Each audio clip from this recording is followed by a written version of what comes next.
This is Retro Sports Radio. Visit RetroSeasons.com for more sports history. The American League All-Stars faced the Military All-Stars at the U.S. Service All-Star Game at Cleveland Municipal Stadium on July 7, 1942. Throughout World War II, Major League Baseball teams played countless exhibition games against service teams that were comprised of current and past professional ball players that were enlisted in the military. These games were scheduled in order to raise funds in support of troops and their families. This All-Star Game was the most notable of the exhibition games and was slated to feature the winner of the Major League All-Star Game playing host to a collection of players serving in the armed forces. The AL All-Stars had won against the National League a day earlier at the Polo Grounds in New York, so manager Joe McCarthy and the American League headed to Cleveland. The U.S. service team was managed by Mickey Cochran. Cochran was a lieutenant in the Navy and had last managed in the big leagues during 1938 as skipper of the Tigers. The main draw of the game was starting pitcher and hometown hero Bob Feller, who was currently serving as an officer in the Navy. This audio recording is from the Mutual Radio broadcast featuring announcers Wade Hoyt, Bob Elson, and Jack Graney. Now for the Western All-Star Baseball Game, we take you to Cleveland. This program is already in progress. The price of fame, of course, in center field, and Tommy Henrick in right. McCarthy will start Jim Bagby Jr., and that selection is significant, as it was Jim's dad, Jim Sr., who was a sergeant in World War I, and the 31-game winner for the Cleveland Indians in 1920. Buddy Rosar will be the catcher for the Americans. Now, Buddy Rosar is considered second string on the Yankees, the runner-up to Big Bill Dickey. Yet Rosar on any other club would be the first-string receiver and well thought of. Tonight's contest gives you something to consider when you realize that Bobby Feller will be pitching in front of his hometown admirers against Boudreau, Keltner, and Bagby, former teammates of his. In days gone by, Boudreau and Keltner stood out at shortstop and third base and reveled in the ease in which Feller retired their opponents. Tonight, both those batters will be on the receiving end of Bobby's genius. They'll have to hit against them, and that's not going to be easy. The game, as far as we can see it, will be decided by pitching. Cochran thinks the American Leaguers, no matter how great their lineup appears to be, must score runs to win. And as Mike said over coffee this morning, well, I think Feller and Rigney can hold them, while our service team hasn't been stopped yet, not by any club. Well, that's McCarthy's worry. The American Leaguers have a powerful aggregation to throw at the service boys, but as only 9 men can play the game at once, the Major League All-Stars will have to be at their very best to win. And you must remember, baseball fans, that old but true adage, anything can happen in baseball. And once again, here's Bob Elson. Thank you very much, Wade Hoyt, for that fine analyzation of this American League team that we're going to see here in the stadium tonight. And Al Shack, baseball's famous clown, is getting the center of the stage now, friends, because all these servicemen are off the field. And now Al is walking out to the center of the diamond and giving an impersonation of Bob Feller. He just gave one of Waller Johnson. He just walked out to the mound and heaved the ball way up into the wire, netting back at the plate. And now he's gone out there with that he has gotten down almost to a tee, that rather unique stride of Bob Feller. Bob is one of the grandest fellows in baseball. I think he's been one of the most popular ball players of all time, but he has a rather odd stride. And Al Shack, believe me, has it right down to a tee. And he just walked out there to the mound, and now he's starting his windup, and he's going to heave another baseball, and he gives that one a heave hole right up into the screen, and the crowd really likes it. It's just a few minutes before game time, before the All-Star game here in Cleveland, and the umpires, I've noticed, have just poked their heads.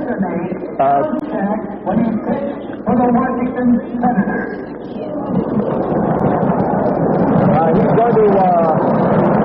The umpires have just poked their heads out of the dugout, and they are coming out shortly, and this ball game will be underway, I believe, in just a couple of minutes. I want to repeat the starting orders and lineups for those of you who might be tuning in late. And it is for the service team, Mullen, M-U-L-L-I-N, formerly of Detroit, in center field. McCoy of the Athletics at second base. Don Padgett, who was formerly with the Cardinals and then with Brooklyn, and there's some dispute now as about who he really wound up with, but he finally with Uncle Sam, is going to be in left field. Peter Travis, the great Washington infielder, is going to bat in the number 4 spot and will play shortstop. Joe Grace, a very fine outfielder and a mighty good hitter, is going to be in right field. He was with the St. Louis Browns. Sturm, the former Yankee first baseman, is going to be at first. Andrews, who is with Louisville, this lad was a great college athlete, is going to be at third base. The catcher will be Smith, an old-time Pittsburgh catcher who has been catching Bob Feller down at Norfolk. And Bobby Feller is going to do the pitching. Jack is still carrying on with his antics down here, and he's putting on an imaginary argument right now with the umpire as we give you the lineup for the American League. Here it is, the batting order and lineup. At shortstop and leading off will be Lou Bedreau, who, as Wade Hoyt said, was one of the heroes of the big game in the Polo Grounds last night. Henrich, Henrich of the Yankees in right field. Williams of Boston in left field. DiMaggio of New York in center field. York of Detroit at first base. Bobby Doerr of Boston is going to start at second base tonight in place of Gordon. Kenny Kelter of Cleveland will start at third base. Buddy Rozar of New York will be the starting catcher. And Jim Bagby, the famous son of a famous father, is going to do the pitching. Now, we also want to tell you, friends, that there is going to be a 1-minute blackout here tonight. As you know, we experienced a blackout of 15 minutes at the Polo Grounds last night. And tonight, at the end of the first half of the 6th inning, there will be a 1-minute blackout. There'll be a 1-minute pause in the ball game here and a 1-minute blackout at the end of the first half of the 6th. It will be for just 1 minute, and then the ball game will resume. Now remember, that is just a trial blackout at the end of the first half of the 6th inning. Friends, we're going to pause now before this ball game gets underway for a station identification. You're listening to the exclusive presentation of the All-Star Game between the American League and the All-Star Service Game from the big Municipal Stadium in Cleveland, Ohio. And this is the coast-to-coast network of the Mutual Broadcasting System. This is WGN, the voice of the people, Chicago. Friends, we're back here at Cleveland, and we're listening now to, and we're watching a ceremony of the lowering of the colors. We'll let you hear it.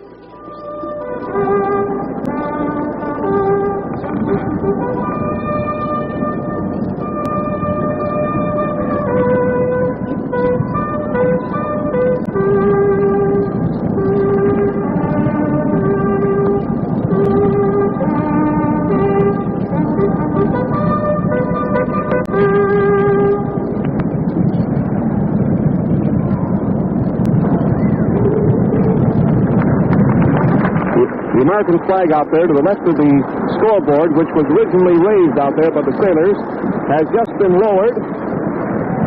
That ceremony is over with, and again, this crowd of around 65,000 has stood at attention. The lights are all on here. The umpires who are out down here below us.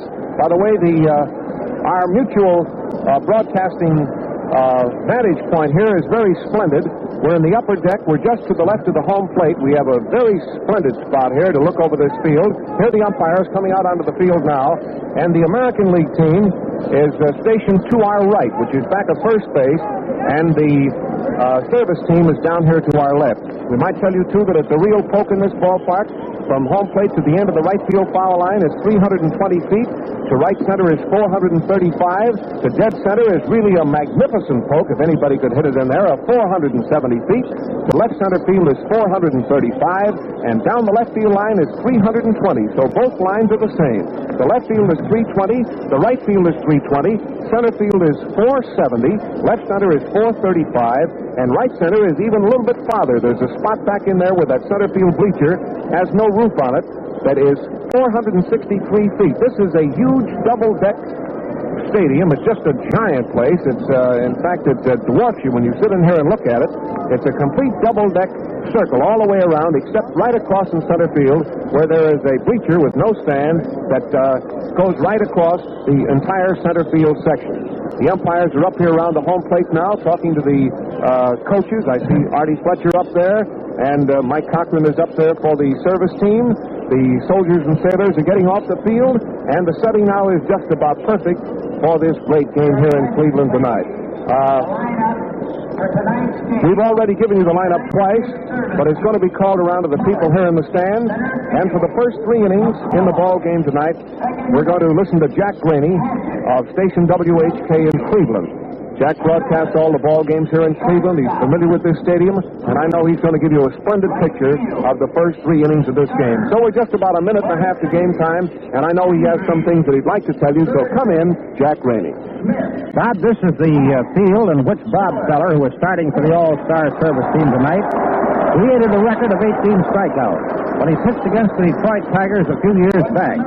It was the first game of a doubleheader on the last day of the season when Bob caught that fastball through to strike out 18 batters and beat Dizzy Dean's record of 17. Bob had already tied it, but went out and beat that record.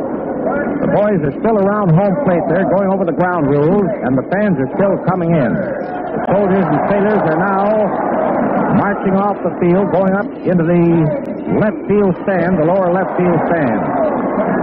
They're pointing out towards right field there. Apparently they want to know just what will happen if a spectator reaches out and grabs that ball down the right field line, and they've gotten together on the ground rule.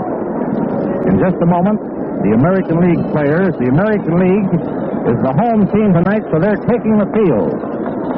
The winners of last night's All-Star game, the American League champions, the home team, so they take the field, and the All-Star Service Team will be first at bat. The umpires tonight will be Stewart, back in the plate. It'll be Belafrant at first base, McGowan at second, and Barlick at third base. Now, after 4.5 innings, Stewart will exchange with Barlick, and Barlick will come back to the plate after 4.5 innings in this All-Star game.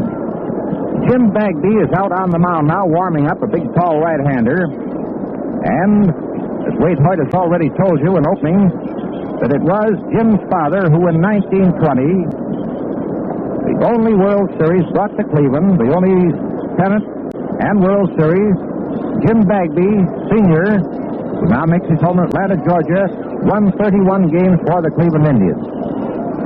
I think that Jim Jr. has a little more than his dad. He has more on that fastball, but is very much on the same order. He has a fadeaway,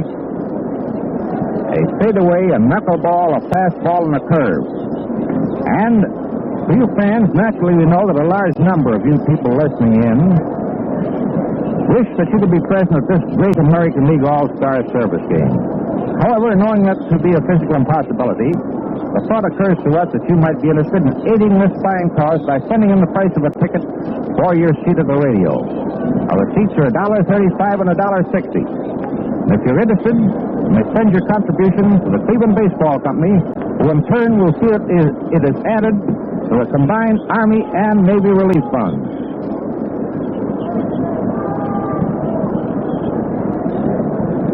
Bagby is still warming up, while the soldiers and sailors are marching off the field.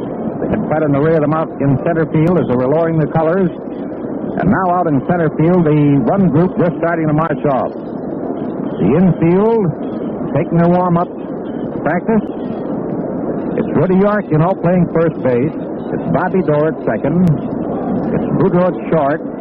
Kenny Keltner playing third base. Williams in left field. Joe DiMaggio, the Yankee Clipper, in center. Tommy Hendrick in right field. With Bagby pitching, Rosar catching.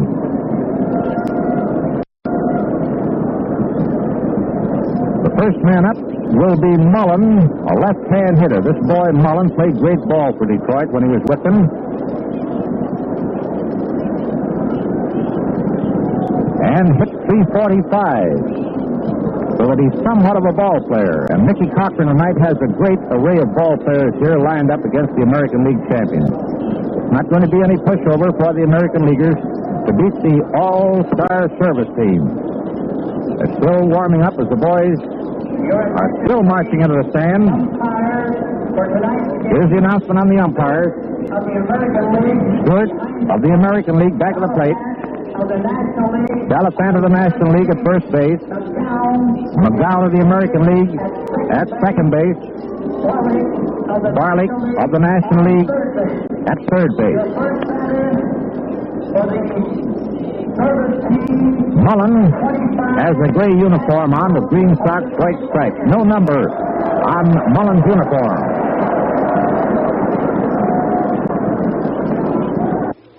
Last night's ball game, Lou Boudreau leading off, hitting that home run. The Cleveland fans got a great kick out of seeing, or hearing rather, Lou Boudreau getting that home run, followed by Rudy York's home run in the first inning after Tommy Hendrick had doubled. It was a great ball game, and everybody enjoyed it. The fact, I think, that the Cleveland boy had something to do with the win has created a lot of interest around in this section. The fans are still coming in. I notice out in the left and right wing upstairs, they're starting to fill up, and I would say there are close to 70 or 75,000 fans in this stand. The record, you know, is 80,000 when the Philadelphia Athletics played the Cleveland Indians here in the first game played in this stadium. Lefty Grove pitched against Mel Harder and defeated Mel Harder 1-0 in a great pitching duel. And it was Mickey Cochran, who was the manager of the All-Star team here tonight, who broke up that ball game with a base hit in the 8th inning.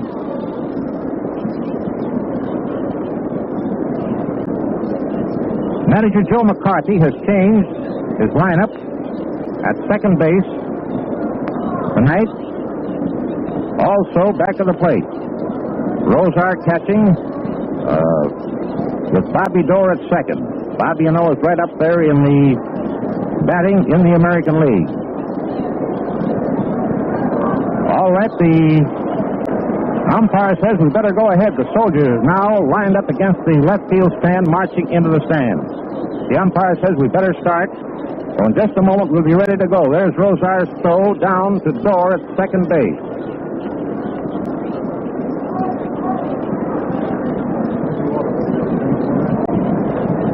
Jim Bagby, a right-hander pitching for the American champions. Rosar back to the plate. Jim Bagby gets his signal.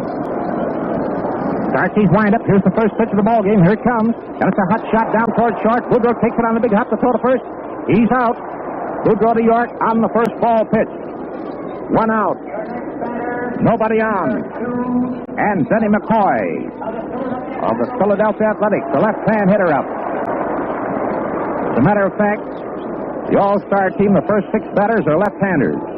Left-hand hitters. McCoy steps into the batter's box. Jim Bagby now is called time. He wants to get together with Rosar on the signal. Rosar is trotting out halfway to the pitcher's mound. They're there talking it over.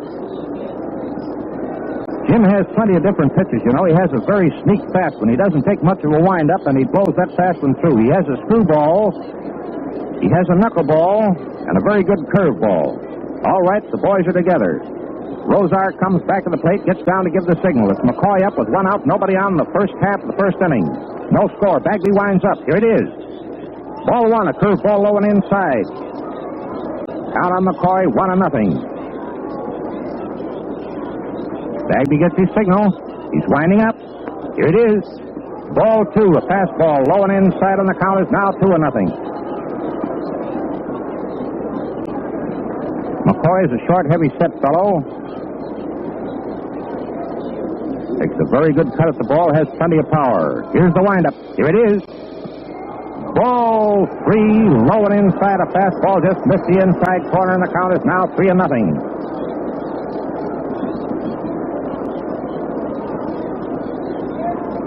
Here's the windup.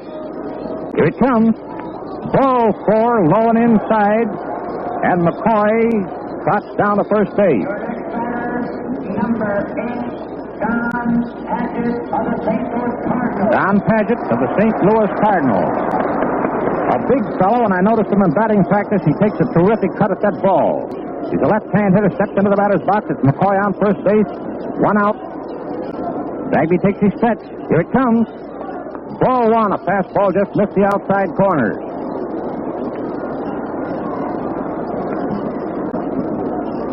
Stewart back in the plate, calling balls and strikes.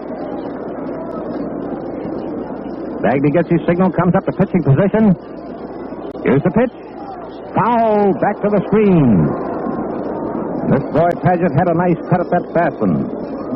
Rosar gets a new ball from umpire Stewart, rubs it up, walks partly out to the pitcher's mound and tosses it to Bagby. The count is now 1-1 on Paget. First half, the first inning, no score. McCoy is on first, having walked. Bagby gets his signal, takes his stretch. Here's the pitch. Foul, back to the screen, and Paget almost fell down as he swung and fouled that one off. And the count is now 2 strikes, 1 ball. Both fast balls through there. Bagby looks out at the scoreboard to see what the count is. It's 2 strikes, 1 ball. Rosar down, giving the signal. Bagby takes his stretch. Here's the pitch. Ball 2. That fast one just missed the outside corner. Count is even, 2-2. Bagby goes back to the rosin bag, steps on the rubber, takes his stretch. Here's the pitch. And it's a high fly ball in short left field, just inside the line. And there goes, it drops inside the line, and there goes McCoy to second base. He rounded second base, the ball dropped among Keltner, Boudreau, and Williams. A high popper just inside the left field line in short left field as Boudreau, Keltner, and Williams raced after that ball. McCoy had rounded second base. The ball bounded up to Boudreau, and he raced back to second. A single for Paget.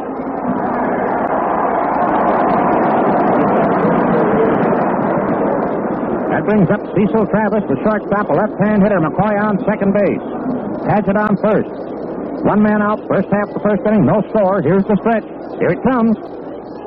Ball 1, little outside. Down on Travis, 1-0.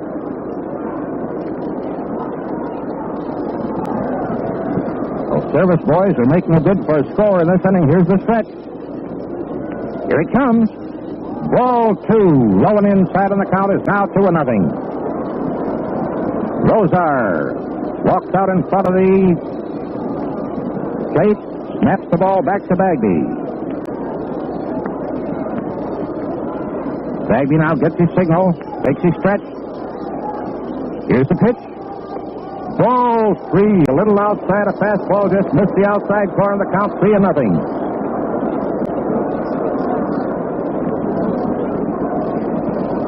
Great fade out here tonight, fans.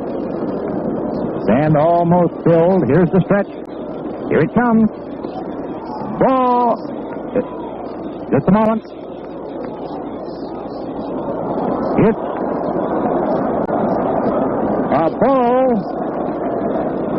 There's a warm-up pitcher down in right field. On that pitch, which was inside, Travis stood there for a moment. It's ball 4 and the bases are filled. That brings up Grace. Right fielder. Left-hand hitter, 3 on, 1 out. Here's the windup. Ball 1, a curve ball low. Down on Grace, 1-0. Here's the picture, fans. It's McCoy on third base, Paget on second. Travis on first with 1 out. Grace up, left-hand hitter, the infield is back. Bagby winds up. Here it is. Ball 2, a little outside, a fastball, and the count on Grace is now 2-0.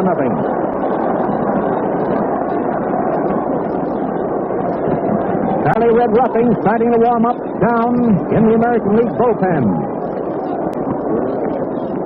Grace steps back into the batter's box. Bagby gets his signal. He's winding up. Here it is. Ball 3, outside, a fastball. And the count 3-0 with 3 on and 1 out. First half, the first inning, no score. Bagby winds up. Here it is. Strike call. Fastball right down the alley. Crowd cheers, and Bagby got that one over. 3-1 is the count. Bagby starts his windup. Here it comes. Strike 2 call. Another fastball knee high to the center. Count is now 3-2. McCoy on third. Paget on second. Travis on first. 1 out. Bagby winding up. Here it comes. Strike 2. he high. Grace called out on strikes, and that's nice pitching by Jim Bagby after a count of 3-0.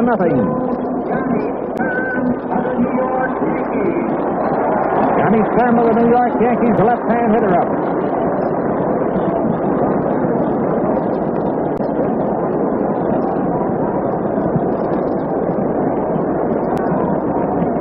Johnny, had the misfortune of having a finger amputated here a short time ago. Bagby winds up. Here it is. Foul, bounding back to the stand. Johnny Sturm, who played first base for the Yankees before entering the service, the left-hand hitter up. One of the first ball pitch fouled off. Now Rosart gets the new ball, walks partway out. The pitch is mound, says something to Jim Bagby, tosses the ball and drops back to his position back of the plate. It's the first half, the first inning, there's no score. Danny McCoy is on third base, Paget on second, and Travis on first, 2 out. Bagby gets his signal, winds up. Here it is. Comes the ground ball, about down the third base line. Tucker comes up with the ball to throw to first. He's out. Tucker is New York on a high bounder down the third base line. He's carrying the side. And not inning, no run. One hit, and 2 bases on balls, 3 men left on bases.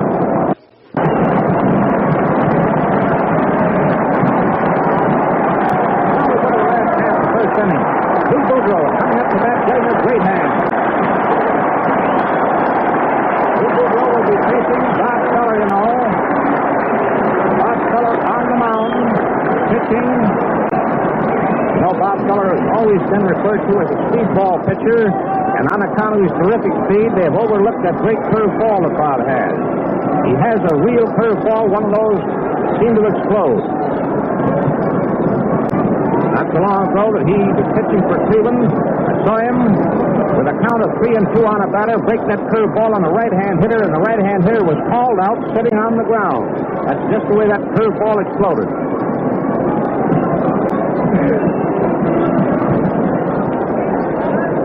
For the All-Star team, it's Sturm playing first base, McCoy playing second, Travis at short, Andrews at third base, it's Paget in left field, Mullen in center, and Grace in right field. All right, there's the last warm-up pitch. Boudreau steps into the batter's box.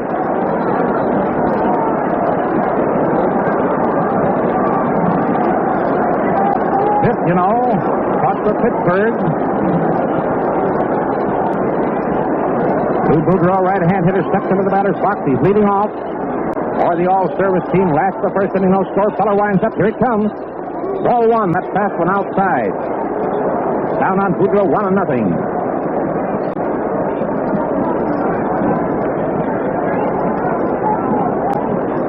Bob gets his signal. Bob has the habit of leaning over, looking for that signal. He's winding up. Here it is.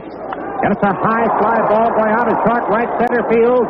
And here comes the center fielder, Mullen, in and takes it in short center field. A high fly ball from Boudreau's bat, taken by Mullen in center field. 1 out. Nobody on. Tommy Hendrick is up.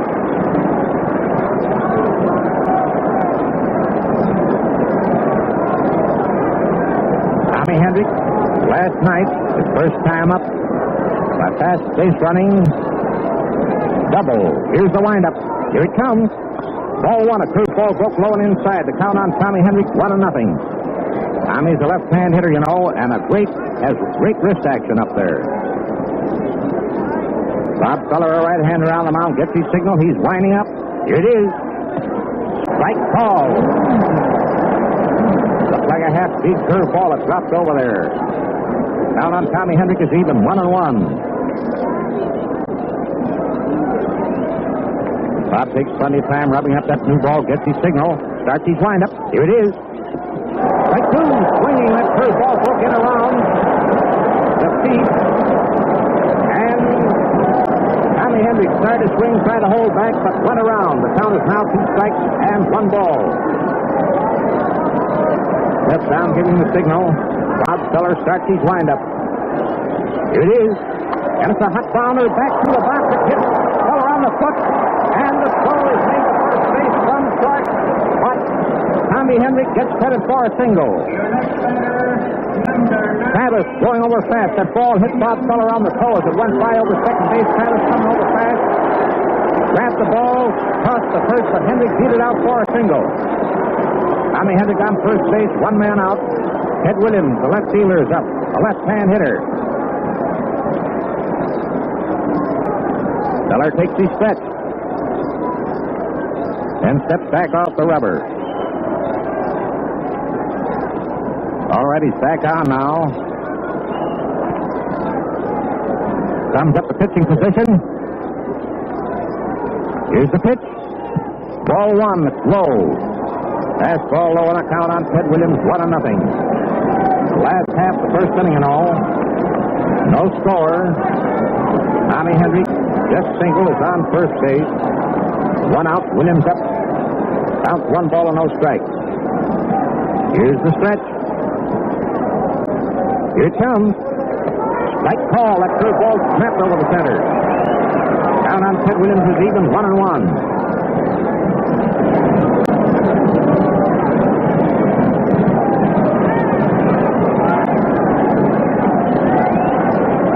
Feller gets his signal.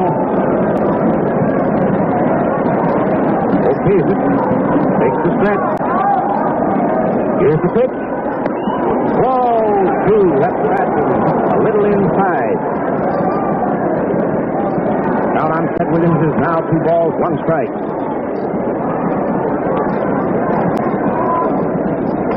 Ted keeps talking to Smith. Catcher back to the plate there. All right, Bob Feller is ready. Comes up to pitching position. Snaps the ball over to first base. To Sturm. Hendrick is back. Sturm tosses back to Feller. Feller back on the rubber. Takes the stretch. Here's the pitch. Strike 2, call. Another curveball that's snapped over the outside corner. And the count on Williams is now even 2-2.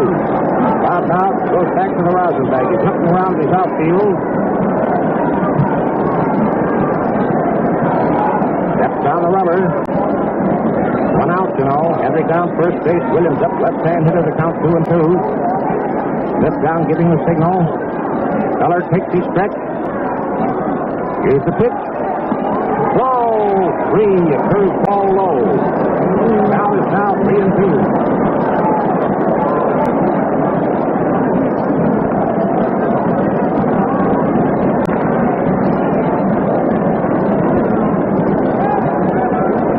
Two is the count. Feller steps down the mound. Comes up the pitching position. Steps back off the rubber. Back on again. Takes his stretch. Snaps the ball over Sturm at first base, but Hendrick is back. Sturm tosses back to Feller. Feller again back on the rubber. Comes up the pitching position. Here's the pitch. There goes Hendrick. Got a cut foul off to the left of the plate into the upper stand. Tommy Hendrick will have to count 3-2 is off for second base. Williams swinging late at that curveball, fouled it off. Count remaining the same, 3-2. Last half the first inning and all. No score. All-Star Service Game here at the stadium in Cleveland.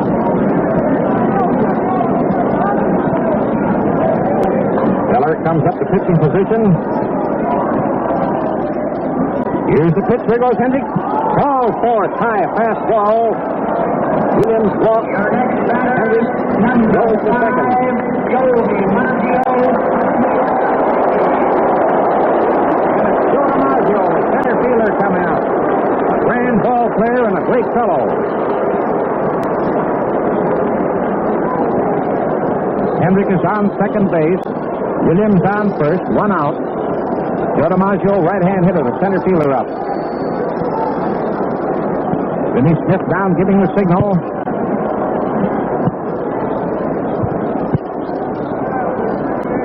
Sturm is playing off first base, back of Williams. Here's the stretch. Here it comes. Strike. Swing. First ball up outside. DiMaggio swung hard and missed. He steps out of the batter's box, picks up a little dirt, rubs it on the bat.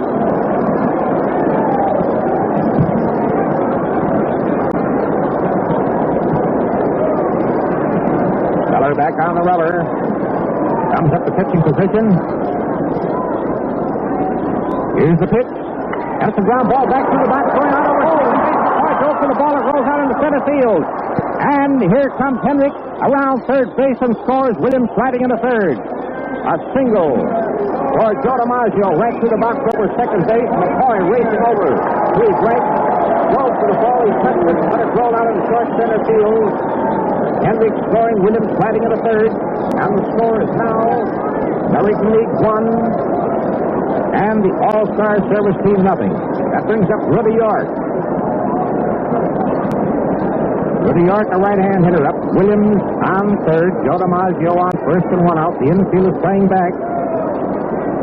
Bob Feller takes his stretch. Here's the pitch. Kenneth drive going out to deep right field.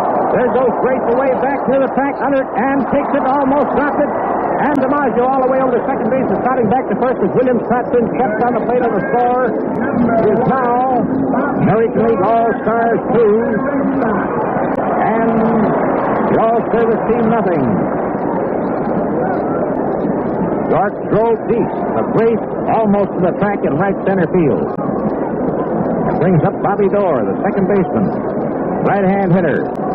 2 men out. Joe DiMaggio on first base.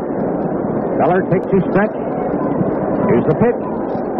Ball one. First ball low and outside.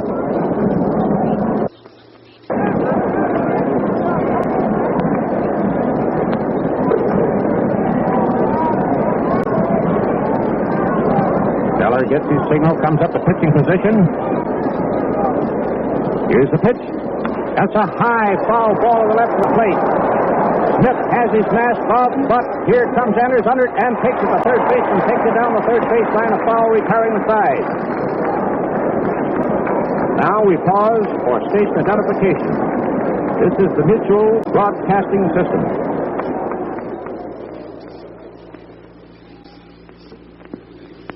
WGN, the voice of the people, Chicago. Well, here we are back at the stadium in Cleveland for the All-Star Service Team playing the Championship American League team. Going into the first half of the second inning, the American League team leading 2-0. In that last inning, 2 runs on 2 hits, 1 base on balls, and 1 man left.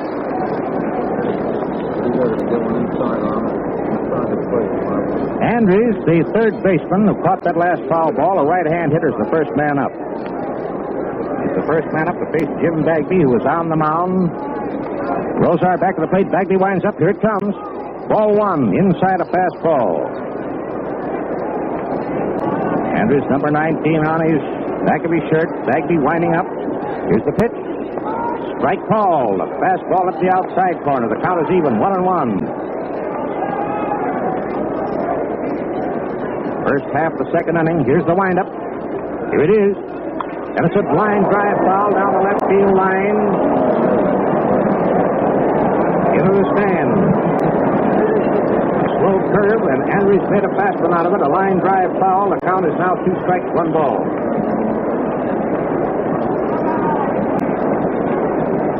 Bagby back on the rubber, winding up. Here it comes. And it's a hot shot down the field. First going out to right field. Tommy Henrik comes up with the ball and tosses it in to Boudreau at second. Andrews slapped a hot shot down between York and Dorr out to right field for a single. Rosar trots out to have a word with Jim Bagby.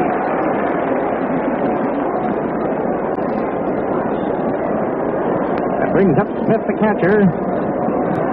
Right-hand hitter. Andrews on first base. Nobody out. Bagby takes his stretch. Here's the pitch. Foul off to the right of the plate. Here comes Rosar racing over near the boxes, but it's dropped in front of the Indian dugout and bounds into the stand. And the count on Smith, 1 strike.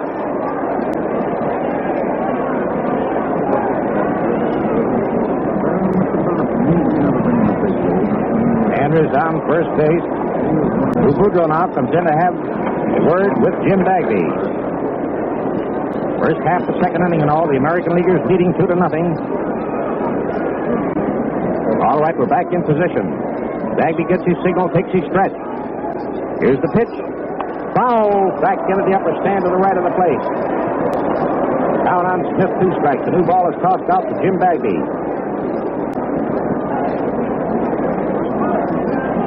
Bagby standing on the mound looking for that signal. Comes up to pitching position. Here's the pitch. Ball 1. Almost a wild pitch. A curveball away outside. Count is now 2 strikes, 1 ball.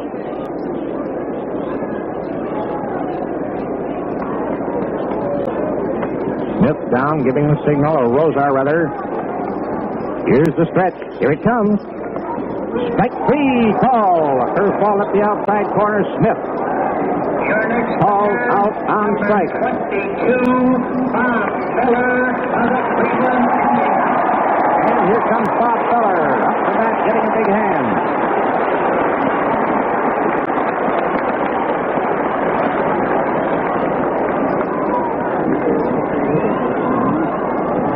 Bob stops on his way up in the batting circle, picks up the rosin bag, rests a little on his hands, and walks up to the plate. He's a right-hand hitter.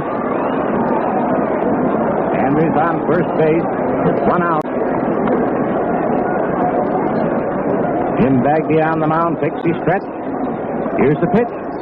Strike, swinging, fast through the center. Feller swung and missed the count, 1 strike.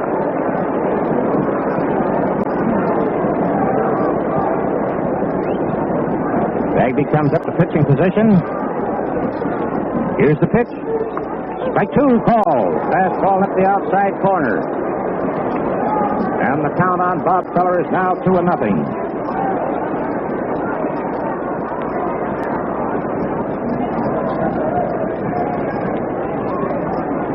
Bagby gets his signal, takes the stretch. Here it comes. Ball 1. Curveball broke outside. Count on Feller is now 2 strikes and 1 ball. Andrews, who led off with a single, is on first. You know he's not taking much of a lead. Bagby on the mound, comes up to pitching position. Here's the pitch. Ball 2, a little outside, and the count is now even, 2-2 on Feller. Bob has that bat back in position to swing. Bagby takes his stretch. Here it comes. And it's a high popper right in front of the plate. Going down the third baseline. Here comes Keltner under and takes it. Feller pops high to Keltner just to the left of the plate down the third baseline. 2 men out. Nobody on. Or rather, Andrews on first base. And Mullen is up for his second trip to leadoff man. He's a left-hand hitter the first time up, but the first ball pitched down to short was out Boudreau to York. Steps into the batter's box. Here's the stretch. Here it comes. Ball 1, little outside, the old screwball. Down on Mullen, 1 ball, no strike. Here's the stretch. Here it comes. Foul coming right back over our mutual mic here, right back of us. And the count on Mullen is now even 1-1. You have to watch those foul balls when they come back. You have to hit a railing or the concrete up here and rebound.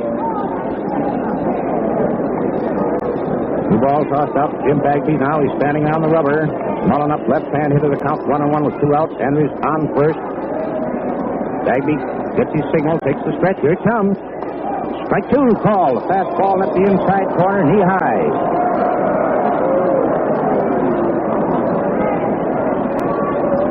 Mullen steps out of the batter's box. Back in now.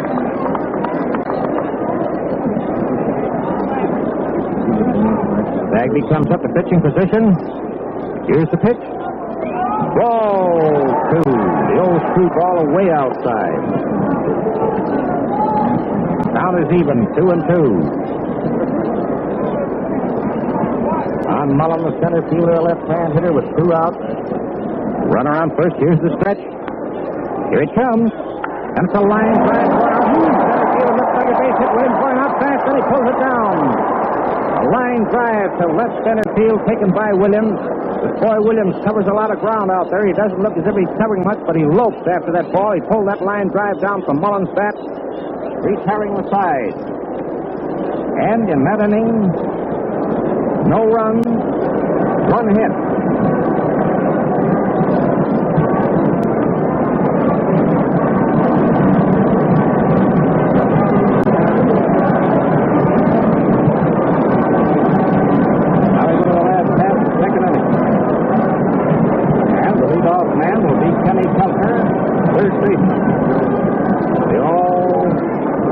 American League team. This is the All-Star Game last night in New York. The governor, Tommy, pulled off a great play last night in New York. Great stop for Hutchins down the third baseline. He's a great third baseman. Makes a specialty of coming in on those slow hit balls, pick them up with one hand, and pouring them down to first base. The right-hand hitter has great wrist action up the plate. In other words, then he stands up to the plate. That's almost motionless. And on the ball inside, he flips that thing around. He's leading off. Going into the last half of the second inning with the American League team leading 2-0, having gotten 2 runs in the first inning. Bob Feller, a right-hander on the mound, winds up. Here he comes. And it's a line drive going off the deep center field. There goes Mullen away back. It's over his head, rolling off to the track. Cutler is rounding first base. He's rounding second. The throw is made in to short left center field, and Cutler comes up at third base, standing up. A line drive over Mullen's head to left center field of the track. Cutler raced around first, second, and pulled up the third, standing up for a triple. The ball was well back.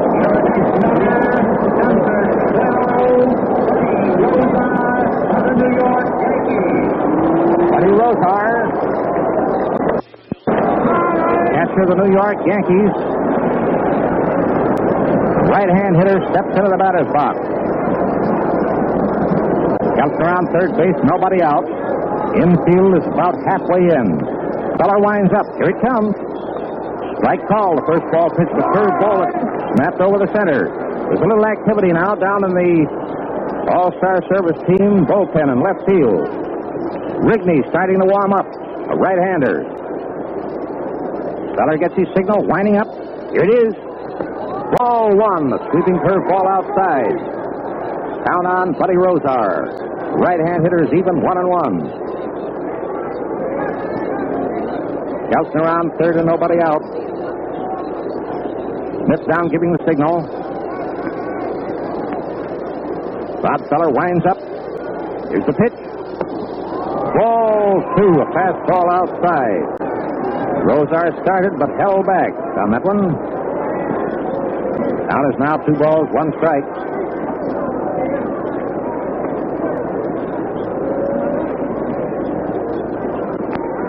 Keltner taking a short lead off third base. Nobody out, you know. Feller starts his windup.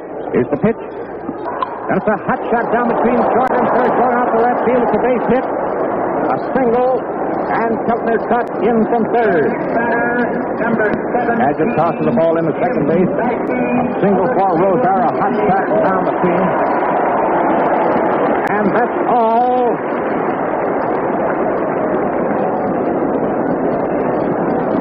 Time is called. Looks like Rigney coming in to replace Bob Feller on the mound. It's Rigney coming in. The score, you know, is now American League champions 3, U.S. Service Team 0. Bob Feller getting a big hand as he walks to the bench.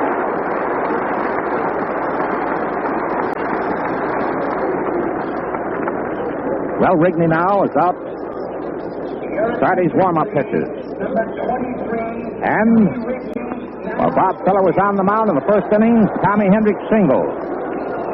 And Joe DiMaggio singled, making 2 hits in the first inning. Keltner, in this inning, started off with a line drive triple to the track over Mullins' head of left center field. Rosar single between short and third out to left field, driving in Keltner to put the American League team in the lead 3-0. so that they have made. Bob Feller gave up 4 hits, 3 singles and a triple.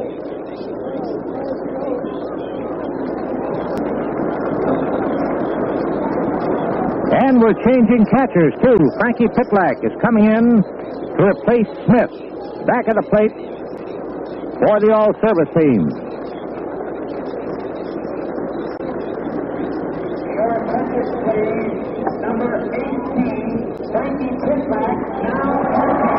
And Frankie Pitlack is getting a big hand.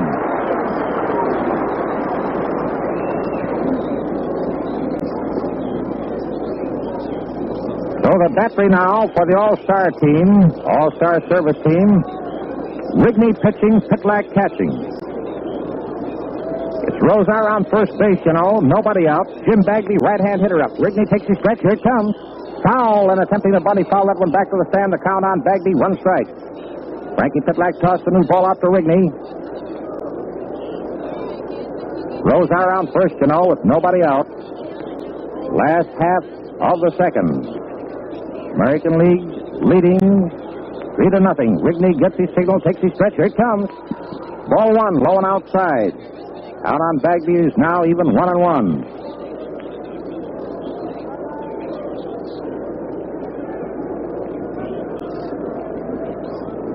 Rigney steps down the rubber, comes up to pitching position. Here's the pitch. And it's fouled in attempting the bunt. Bagby fouled that one off. It dropped dead at the plate. Pitlack picked it up, tossed it. Andrews down the third baseline. He tossed it to Rigney. Count is now 2 strikes and 1 ball on Bagby.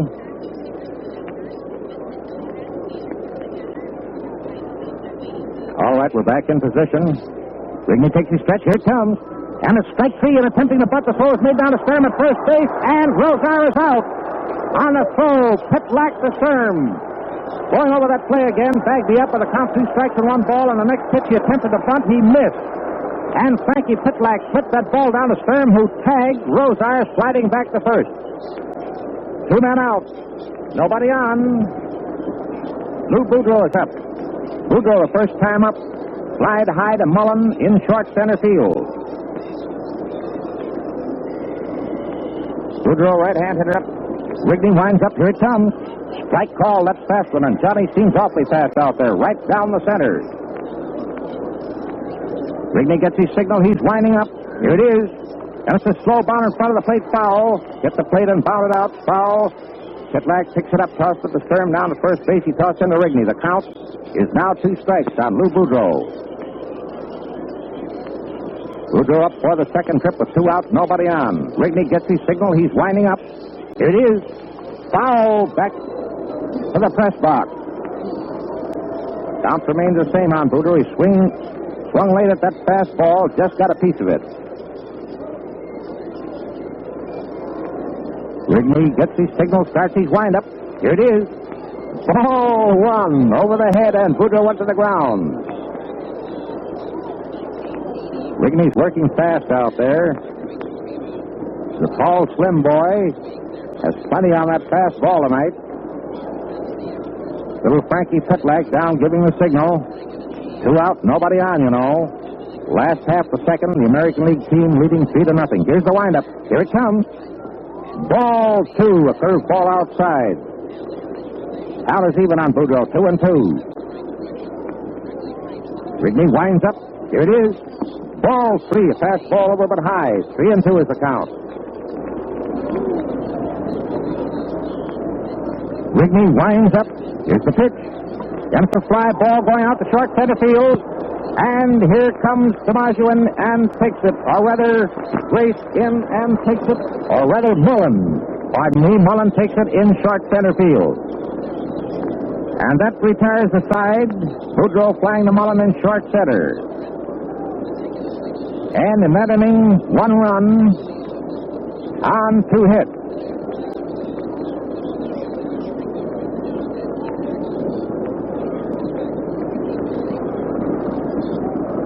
Art Fletcher now trots up to umpire Stewart there at the plate. Don't know whether they're going to make a change here or not. Bill Bagby on the mound pitching for the American League team with Rosar back to the plate.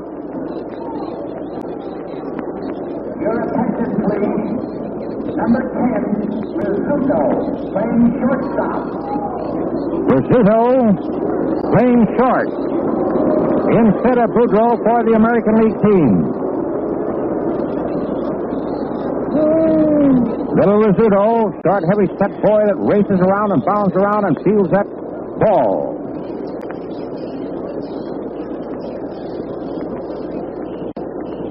The first man up is McCoy, the second baseman. Jim Bagby on the mound, winds up. Here it comes.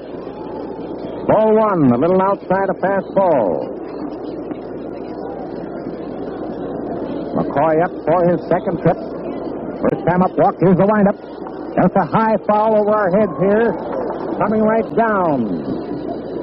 Wade Hoyt tried to catch that one a little out of his reach. I don't know whether to charge him with an error or not on that one. But the count is 1-1 on McCoy leading off. First half, the third inning. Bagby gets his signal, winds up. Here it comes. Strike two, call a curveball at the inside corner. It's the first half, the third inning, you know. American League team leading 3-0. Making 2 runs in the first inning, 1 in the second. Bagby winding up. Here's the pitch. That's a high fly ball going out to right center field. Joe DiMaggio is trotting over to his left center and takes it for the first out. McCoy flied high and deep to Joe DiMaggio in right center field. 1 out. Nobody on. And Paget, the left fielder, is up. Left-hand hitter, the first time up, single. He steps into the batter's box. Bagby winding up. Here it comes. Ball one. A curve ball over but low.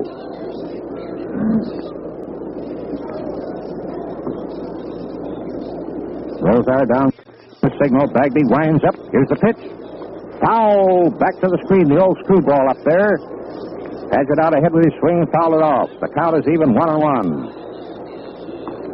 Rosar gets a new ball from umpire Stewart. Walks out in front of the plate. Tosses it to Jim Bagby. All right, we're back in position now. Bagby starts his windup. Here it comes. Ball two. Outside on the count. On Paget is now 2 balls and 1 strike. Bagby winding up. Here's the pitch. Foul back over our heads here into the upper stand. Count is now even 2-2.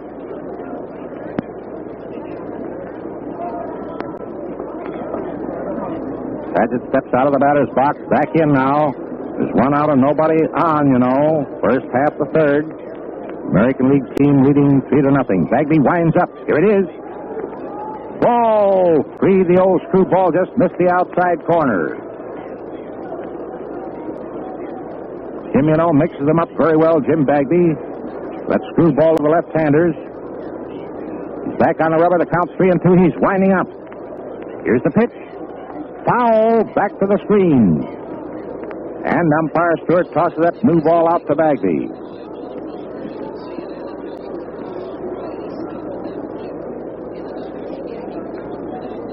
Paget out of the batter's box now, taking his time. Steps back in. Rosar down, giving a signal. Bagby starts his windup. Here's the pitch. That's a high fly ball going out to center field. DiMaggio is moving in under it and takes it for the second out. 2 men out. Nobody on. And Cecil Travis coming up.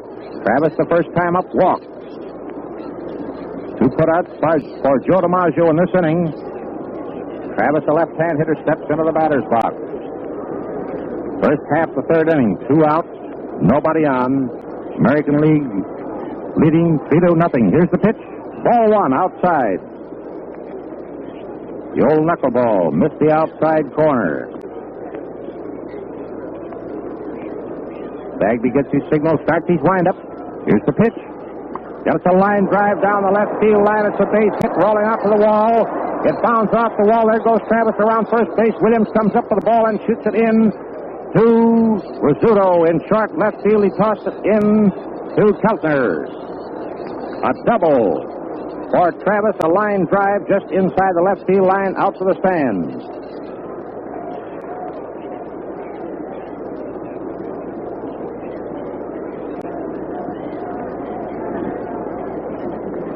Well, that brings up Grace, the right fielder. The first time up, struck out. He's a left-hand hitter. 2 out. Travis on second. Bagby steps on the rubber, takes his stretch. Here's the pitch. That's a ground ball back to the box. Bagby leaps up, clears it with one hand. The toss to first. He's out. Bagby to York on a high bouncer to the pitcher's mound.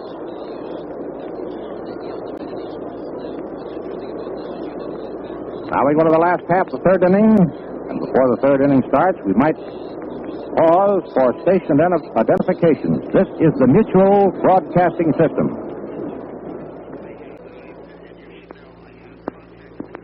This is WGN, the voice of the people, Chicago. Well, here we are back at the stadium in Cleveland, where the All-Star Service team is playing the champions of the American League. It is the champion American League team. And we're going into the last half of the third inning with the American Leaguers leading 3-0. And it's Tommy Hendricks leading off. Rigney on the mound, right-hander winds up. Here it comes. That is a foul. A drive down the left field line into the stands. Down on Tommy Hendricks, 1 strike.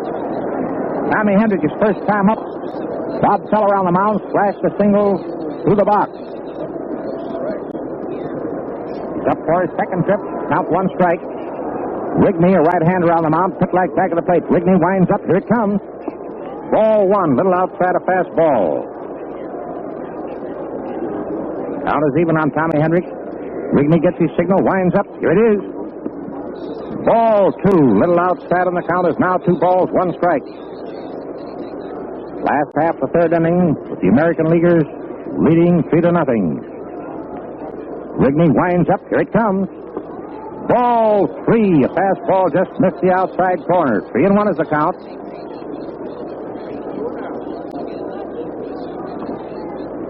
American Leaguers making 2 runs in the first inning, 1 in the second. Rigney winds up. Here it is. Ball 4. Low and inside. Hendrick walks. That brings up Ed Williams, the left fielder. His first time up, walked. He's a left-hand hitter.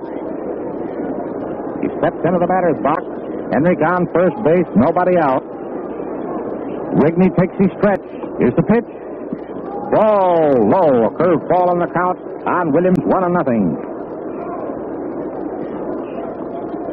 Ed keeps talking to the catcher when he's up there.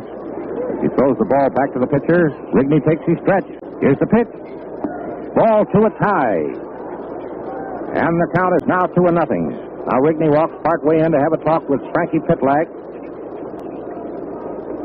Frankie tosses him the ball and starts back to his position back of the plate.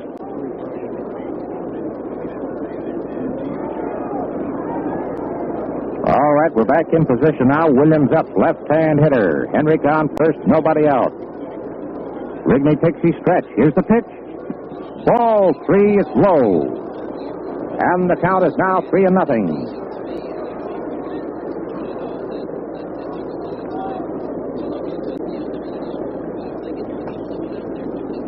Here's the stretch. Here it comes. Ball 4, high and outside. Williams also walks, and Tommy Hendrick goes to second.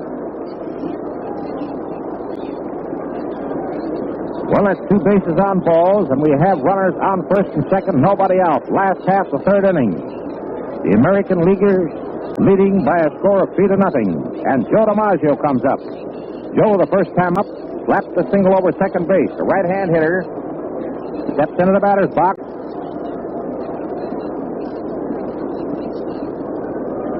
Rigney comes up to pitching position. Here's the pitch.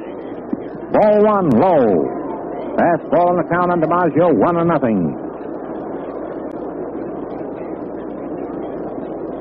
Pitlack down, giving that signal. Rigney takes his stretch. Here it is. Ball 2, it's inside. Rigney's a little disgusted that he can't get that ball over the plate. Frankie Pitlack rubs the ball up well and tosses it back to Rigney.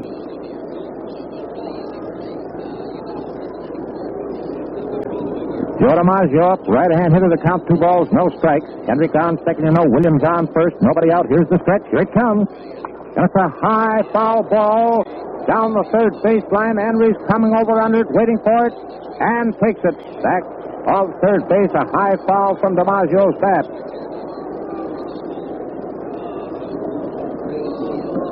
One out.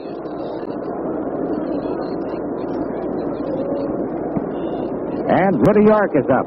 York, the first time up, drove deep to Grace, almost on the track in right center field. He's up for his second trip. Steps into the batter's box. Rigney takes his stretch. Here's the pitch. That's the ground ball going down towards deep short. Travis comes up with the ball close to second. He's out of second to throw to first, but York beats it out, breaking up that double play. And Henrik moves to third. York hit a ground ball down to deep short. Travis made a beautiful stop on that ball, and deep short was sliding when he tossed the ball to McCoy, forcing Williams at second, but the throw to first was too late to double York. Hendrick going to third. So it's 2 men out, and Bobby Dorr up. Last half of the third inning. Hendrick on third base, York on first and 2 out. Rigney, a right-hander, takes his stretch. Here's the pitch. Ball one, a curveball over but low. Count on Bobby Dorr, 1-0.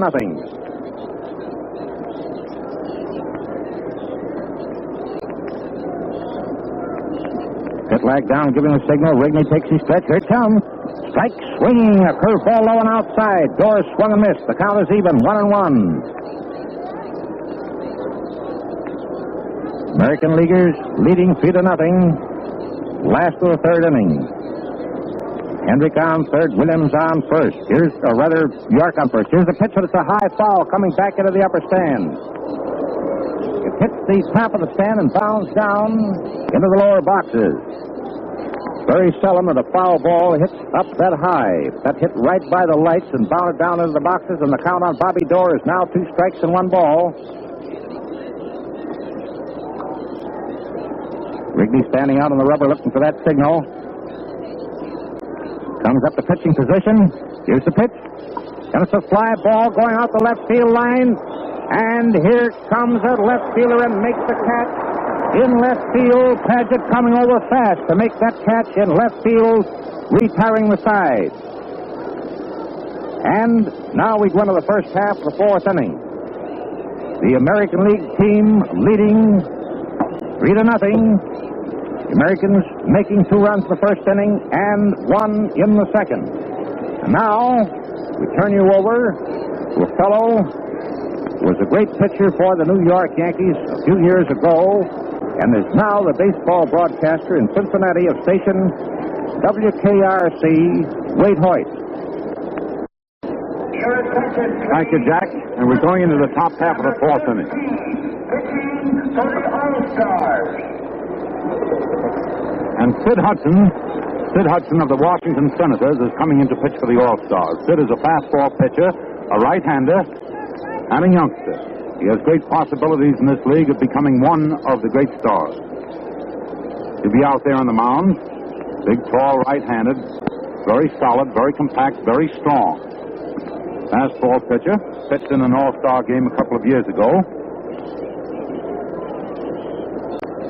And the first batter up for the Army-Navy will be Johnny Sturm, a left-handed hitter, formerly of the New York Yankees, and a boy who, in his first few weeks in Army training, got in conflict with a tractor and had the index finger of his right hand cut off near the top, not the entire finger, however.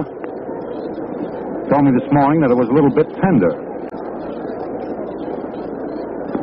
It doesn't happen to be on his throwing hand, however. It's on his receiving hand, and he must tape the end of that finger up now. He's a left-handed thrower, of course. Rosar whips the ball down to second base. Dorr over to Rizzuto over to Keltner, and back to the pitcher, Sid Hudson, and we're ready to go in the first half of the fourth inning. Johnny Sturm stepping up there, hitting left-handed, wearing a brown cap, a dark gray uniform with brown numerals on it, 22 on his back. Hudson ready for the first pitch. It's inside for ball 1. Rosar takes his glove off and rubs the ball up, throws it back to Hudson. Hudson digging a little hole on the mound, braces himself with his right foot forward, his left foot back, studies Rosar as he crouches down, watches his catcher as he gives a sign. Rosar holding that target behind the home plate as Hudson winds around his head. The body pivots, the throw, and the ball is swung on and missed for strike 1. 1-1.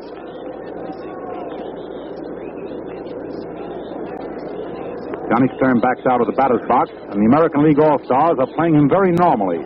DiMaggio straight in center field, Williams in direct left field, and Tommy Henrik direct in right field. They're not playing him so deep either.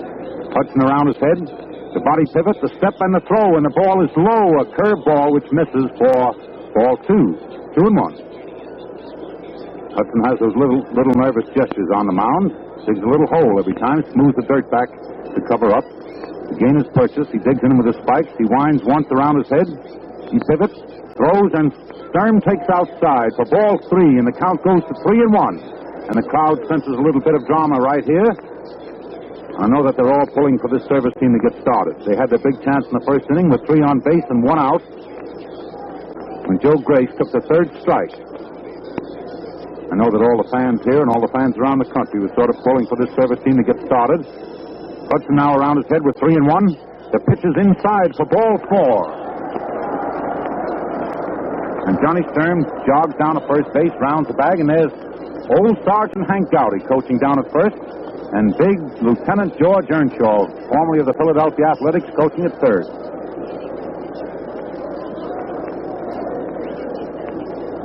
So Sid Hudson has walked the first man to bases, Johnny Stern. That brings up Ernie Andre of Louisville, who had a single in his first time at bat, batting right-handed, holds the bat well back, and leans back as a curveball snaps over the plate for strike 1. And the ball is shot back from Rosar to Hudson. Hudson on the mound appears a little bit self-conscious, pitching in this very important game, and he comes to his balk stance, hands across his chest, watches his runner, delivers to the plate, and the ball is swung on, hit down to Rizzuto at shortstop. Really quickly, throw it over to Dorr, and Dorr over to Rudy York, and there's a double play. Ernie Andre hit the ball down to the shortstop, and Rizzuto, with one fell swoop in one motion, picked the ball up, relayed it to Bobby Dorr. Dorr pivoted and threw to Rudy York for a double play. Frankie Pitlock, who received a nice hand, used to catch here in Cleveland, also for the Boston Red Sox, is up there batting right-handed. Hudson around his head once. He steps far, delivers, and Pitlock swings very late on a ball that was already by him for strike 1.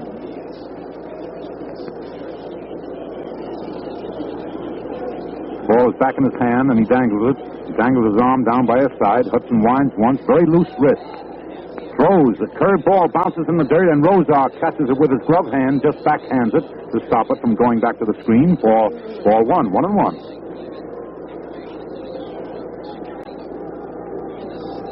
Hudson takes a hitch at his belt, just pulls up his trousers a bit, leans forward to take the sign. Now he's around his head. In he comes, and the ball breaks low. A curved ball for ball 2. 2-1. The ball is lobbed back from Rosar to Hudson. Bobby Dorr out at second base has his glove off. Rizzuto has his glove off as they wipe their hands on their trousers. Now they're down on their knees, watching Hudson wind up. With the count 2 balls, 1 strike, he steps and throws, and it's fouled right up by our broadcasting booth. And a young lady over here to the left of us puts out her hands in an attempt to catch it.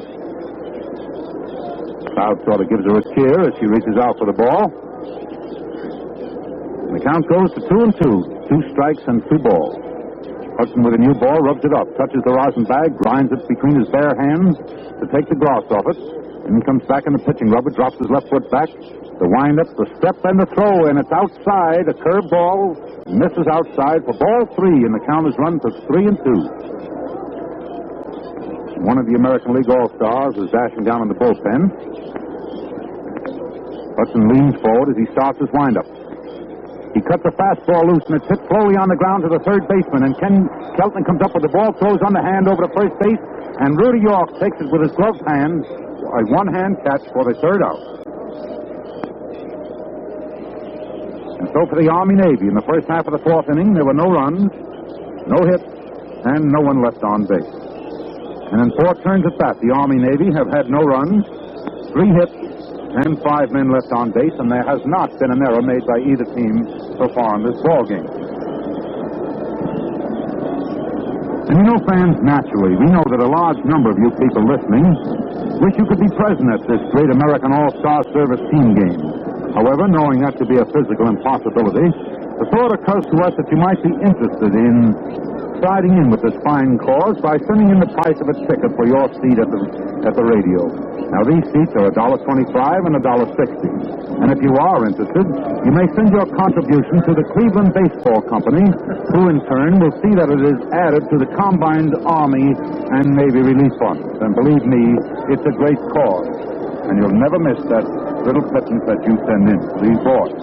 We're going into the last half of the fourth inning, and the first man to bat for the American League All-Stars will be Kenny Keltner, facing that sterling right-hander Johnny Rigney, formerly of the Chicago White Sox. Rigney's a big, tall, lean right-hander and a very good change-of-pace pitcher. The first ball is pitched right over the outside corner for strike one, right into the glove of Frankie Titlock. Titlock holds that target, Rigney around his head, and the ball is hit very hard into left field. And there comes Don Padgett into foul territory across the left field foul line, way out by the bleachers to take it for the first out. Don Padgett of the All-Service team made a very nice catch coming way across from left field, across the left field foul line to make that put out. One up, one away for the American League All-Stars. Now we have Buddy Rozar, who singled in the second inning, to drive in Kenny Keltner. Stepping in there, the Yankee catcher, and he would be a first-string catcher on any other team. The first pitch by Rigney is fouled off over by the All-Star bench, and Johnny Sturm goes across the foul line over past the coach's box to take it for the second out. And that yell you hear is a ball that was thrown from Sturm down the shortstop, and it got by him, and the umpire on third base, Al Barlick, picked the ball up and made a great stop, and the fans are giving the umpire a cheer. Well, there are two outs in the last half of the fourth inning. I believe we're going to have a pinch hitter. We'll see who this is in just a moment. No, this is Sid Hudson coming up to bat himself. Sid Hudson of the Washington Senators. And he takes a terrific swing at the first fastball thrown by Rigney and sliced it right over toward the All-Star bench. That is the American League All-Star bench, and bounced off the boxes. Carom back by Phil Rizzuto, who was coming up next, and Phil picked it up and threw it back to the ball boy. A new ball is out there in Rigney's hands. He takes a long wind-up the step and the throw, and Hudson hits it down on the ground to Rizzuto, to the shortstop, and Travis throws him out easily at first base, and there are the three outs. Rigney pitched a very easy inning that time, and there were no runs, no hits, no one left on base for the American League All-Stars the last half of the fourth inning. We go into the first half of the fifth, and the first man up will be the pitcher, supposedly, Rigney. However, we can't tell in this ball game because there may be pinch hitters at any time. This has been a very good ball game so far, and I could see when Bobby Feller was pitching in the first inning, in the second inning, he playing right field.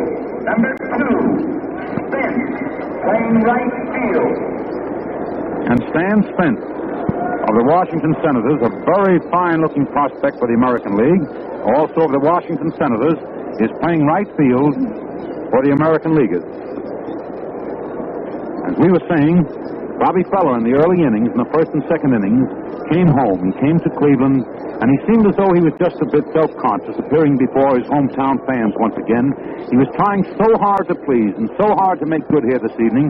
He just reared back and let everything go with every bit of ounce of strength in his body. And he just didn't get away with it. However, you can see that Bobby hasn't been pitching regularly. He's been pitching once or twice. Well, we'll say about every 2 weeks. And of course, that is not enough to face such a team as these American League stars present this evening. However, Hudson on the mound as Rigney's at bat. The first man up. Hudson delivers a fastball high across his eyes, and Rigney swings and misses for strike one. The ball is shot right back. Rose out of Hudson. Hudson drops that left foot back. He braces himself, digs in the spikes. He winds, comes side on with a fastball, and it misses about 6 inches outside for ball one. 1-1. Oh, Johnny Rigney, one of the best change-of-pace pitchers in the big league. Hitting. Sid Hudson, the youngster, pitching. A fastball high across his letters, and Rigney swings and misses for strike two. And Hudson really popped that ball right through there. Rigney swung late, didn't really have a chance to hit that one.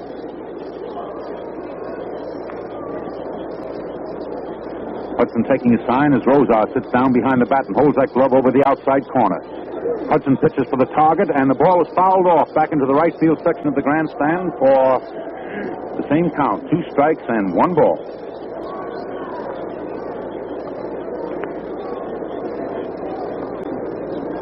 A new ball is thrown out, and Hudson rubs it up in his bare hand. He digs a little hole on the mound. He stands there watching his catcher, Buddy Rosar, who sits down, crouches low, holds that glove on the outside corner. Hudson winds, throws, and the curve is hit on a bound down to Bill Rizzuto, who makes a hurried throw over to first base, and Rudy York picks it out of the dirt with one hand and makes the put-off for the first out, the first half of the 5th inning. It brings up Patty Mullen, who hit .345 for Detroit last year. One of the better batters of the American League.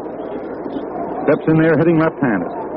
The first time at bat, he hit out to the shortstop. The second time, he hit a line drive into right field. He's up there for the 3rd time and takes the first ball outside for ball 1, as Hudson was wide with a curve.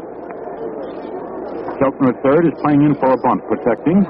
Rizzuto over around 2nd. Dorr switched over to by 1st.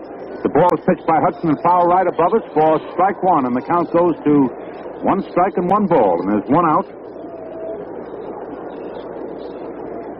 First half of the 5th inning, and the score 3-0. 3-0 in favor of the American Leaguers. Hudson over his head once more. Steps, throws a slow ball, and it's a little bit high, a slow curve which broke high, and Mullen backed away from the plate to take it. He waves that bat from his left hand to his right, hitting left-handed. Counts 2 balls, 1 strike as Hudson winds. Next pitch is a fastball hit down, right down to the second baseman, Bobby Dorr. Fields it on a 3rd hop, throws to Rudy York, and he's out. The ball is whipped around the American League infield. And up comes Benny McCoy. Little Benny McCoy hitting left-handed, whom Connie Mack gave $45,000 to sign a contract with the Philadelphia Athletics. Neat piece of change. Good little ball player, holding the bat well back as Hudson delivers the first slow curve, and McCoy hits on top of it, but misses for strike 1. The game is moving right along. The American Leaguers are playing McCoy sort of around in right field because they know him. Hudson is around his head once more, steps, throws, and the ball is pitched outside for ball 1. 1-1. Every time Buddy Rosar throws the ball back to Sid Hudson, the pitcher, he takes his glove off, holds it under his left arm, and rubs the baseball up to take the gloss off it. He puts his glove on and dangles that long right arm along the seams of his trousers. He's around his head now. He steps and throws, and the ball is hit solidly down to Bobby Dorr out on the grass in right field, and Dorr makes a sensational play going over by first base out on the grass to take that ground ball and throw Benny McCoy out at first base.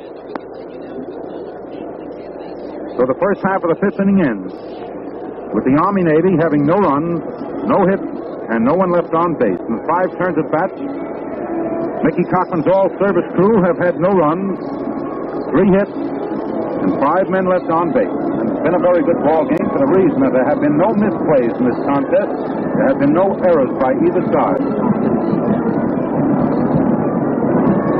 We go into the last half of the 5th inning, and Johnny Rigney's still on the mound for the All-Service team. The 85-piece Navy Band, the Great Lakes Band, playing down on the left field section of the grandstand. Perhaps you can hear it through our microphone. All dressed in white with their sailor caps on.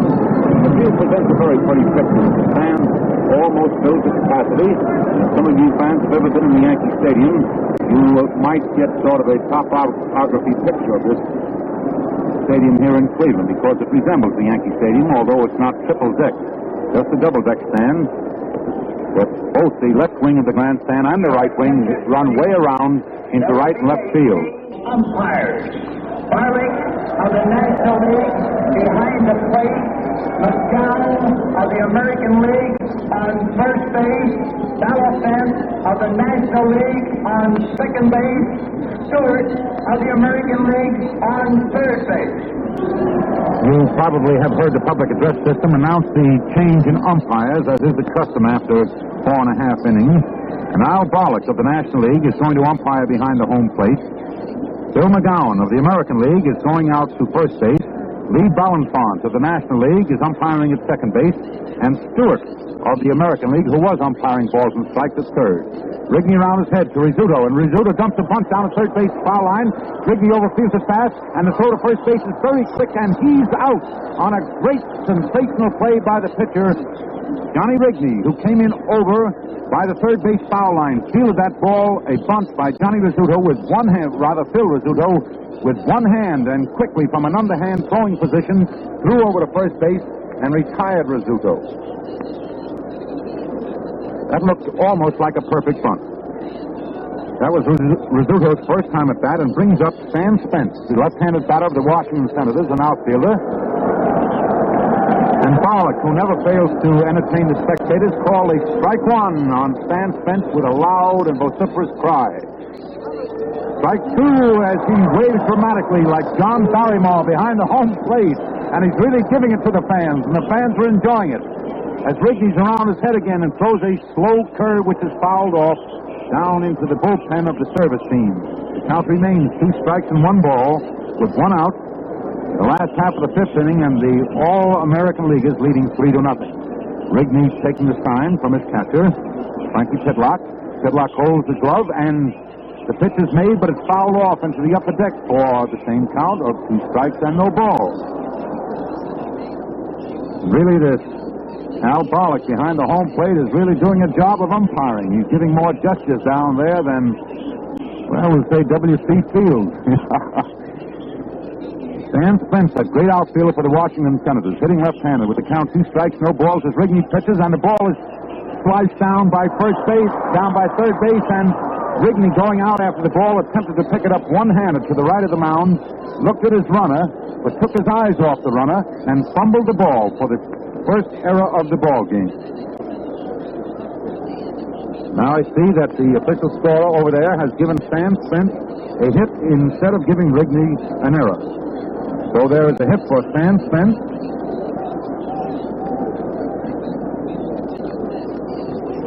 And the next ball pitched by Rigney to the splendid splinter of the Boston Red Sox, Ted Williams, is down inside for ball 1. 1-0. With Spence on first base. To his chest and his box stance, he steps, and the curve is over for strike 1. 1-1 as Pollock said, "Whoa, boys, strike 1." Ted Williams batting left-handed. And old Teddy has just batted in 80 runs this year with 18 homers to his credit in the American League, and leads the lead in batting. And the ball is outside for ball 2. Rigney doesn't take a bit of time between pitches.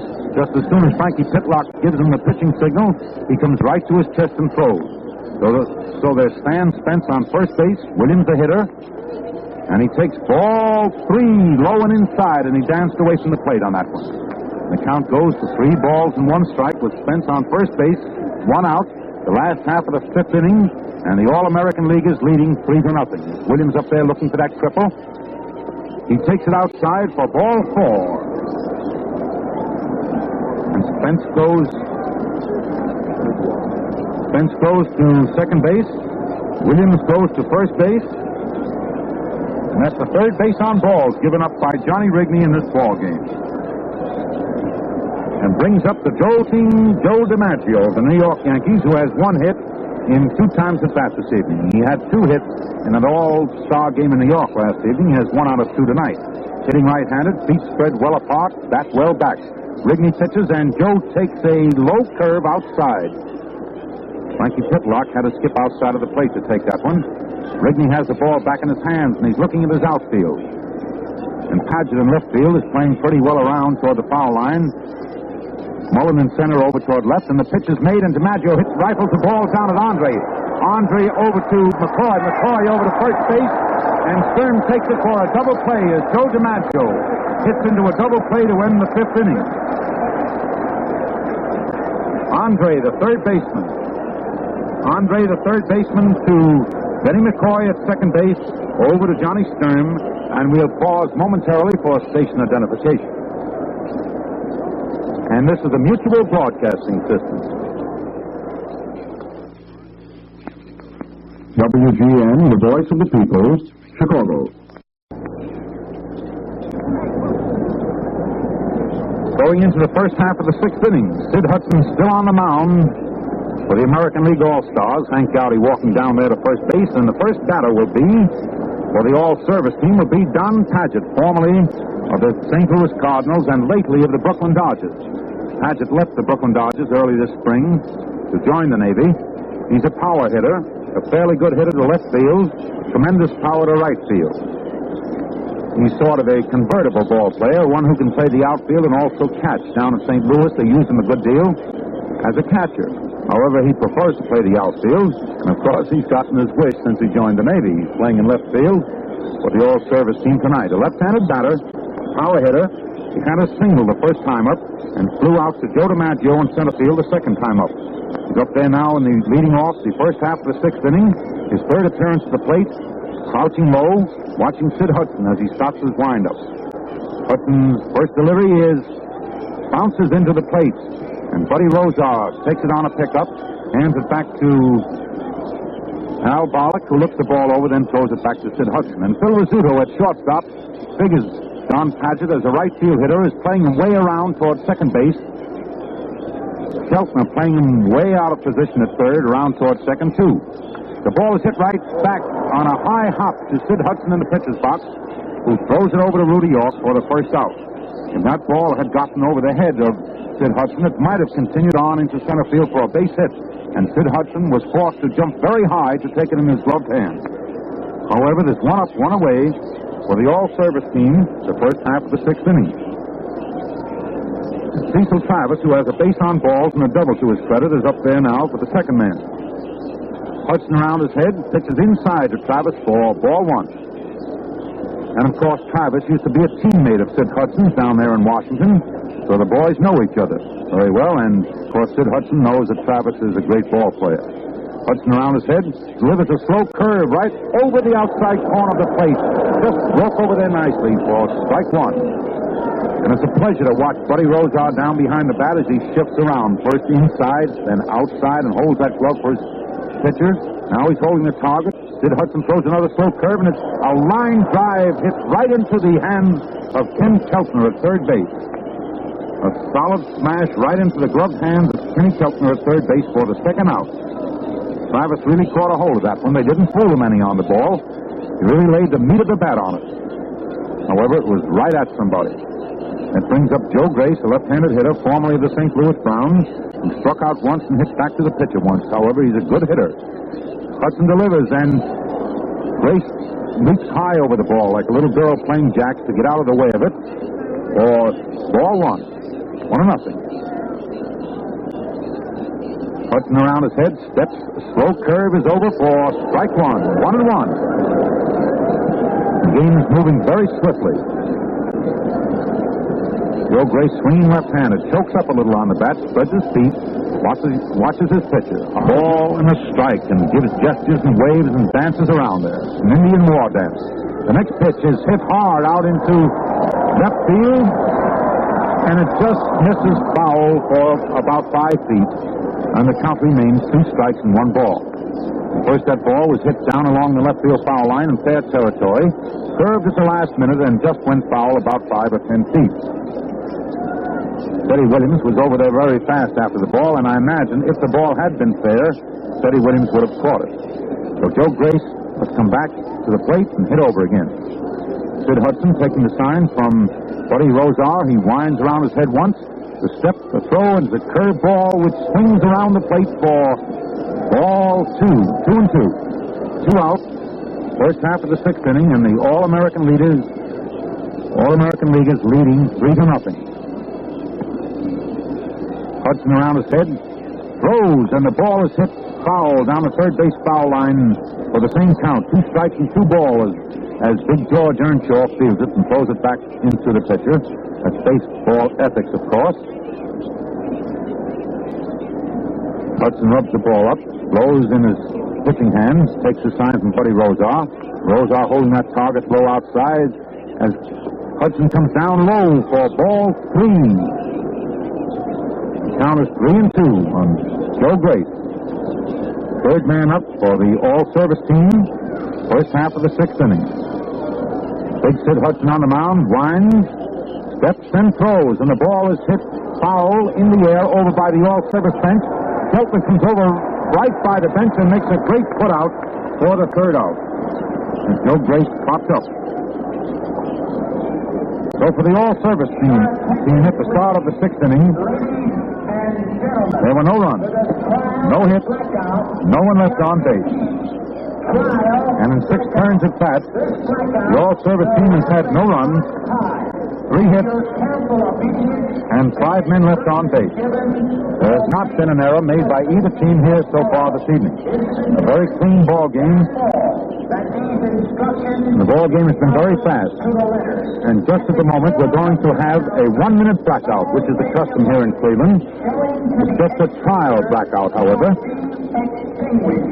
It will be just a trial blackout. The lights of the park will be turned out. There will be no smoking or lighted matches. We'll all sit here and watch the effect. All cigars, cigarettes, and pipes. And do not try. The field is very barren. All the ball players have left the field. There is not a soul on the playing field except the players' gloves. Further instructions will be given over the public address system. There go the lights. And now the park is totally blacked out. You can't see a cigarette. You can't see a cigar light. You cannot see a light of any description. Through the haze and the mist, through the darkness of night, you can just see under the starlight the towers, the lighting towers standing on the roof of the grandstand. We see the wires of the backstop running down in front of us. We can see the silhouette of the scoreboard out in direct center field against the rather light sky, which is not lit only by moonlight and starlight. And over to the left of us is a towering grandstand, 2 tiers tall, very high. However, there's nothing that we can see beyond that. It is totally blacked out, a trial blackout, just a trial blackout, which we would like to emphasize. And that's the custom here in Cleveland, Ohio, at night games to constantly and continually try these blackouts so that everyone might be prepared in case of an emergency. We can look up in the heavens and see the stars. We can look out towards center field. And as I told you, we see the silhouette. And now the lights come on again after the 1-minute blackout. The lights behind the home plate on the roof flash on, and the banners around the top of the roof wave. And out of the 5 or 6 or 7 light towers, there's the 8th one just going on. Now we go into the last half of the 6th inning, and the all-service team is taking the field with Johnny Rigney going out there, the pitcher. Frankie Pitlock still behind home plate. Andres at third base. Travis at shortstop. Benny McCoy at second base. Johnny Stern at first base. Joe Grace in right field. Mullen, formerly of Detroit, in center field, and Don Padgett in left. Rudy York will be the first batter for the All-American Leaguers in the last half of the 6th inning, and the score is 3-0 in favor of the All-American League team. And the All-American League team so far in this ball game have had 3 runs and 4 hits and 3 men left on base, whereas the all-service teams have had no runs, 3 hits, and 5 men left on base. 5 hits the All-American Leaguers have had, and the first pitch by Rigney to the big Rudy York is strike 1, a neat curve which just clips the outside corner of the plate. Rigney's next pitch to York is a curveball outside, and York fouls the ball off. York fouls it off for strike 2, and Rigney has him 2-0.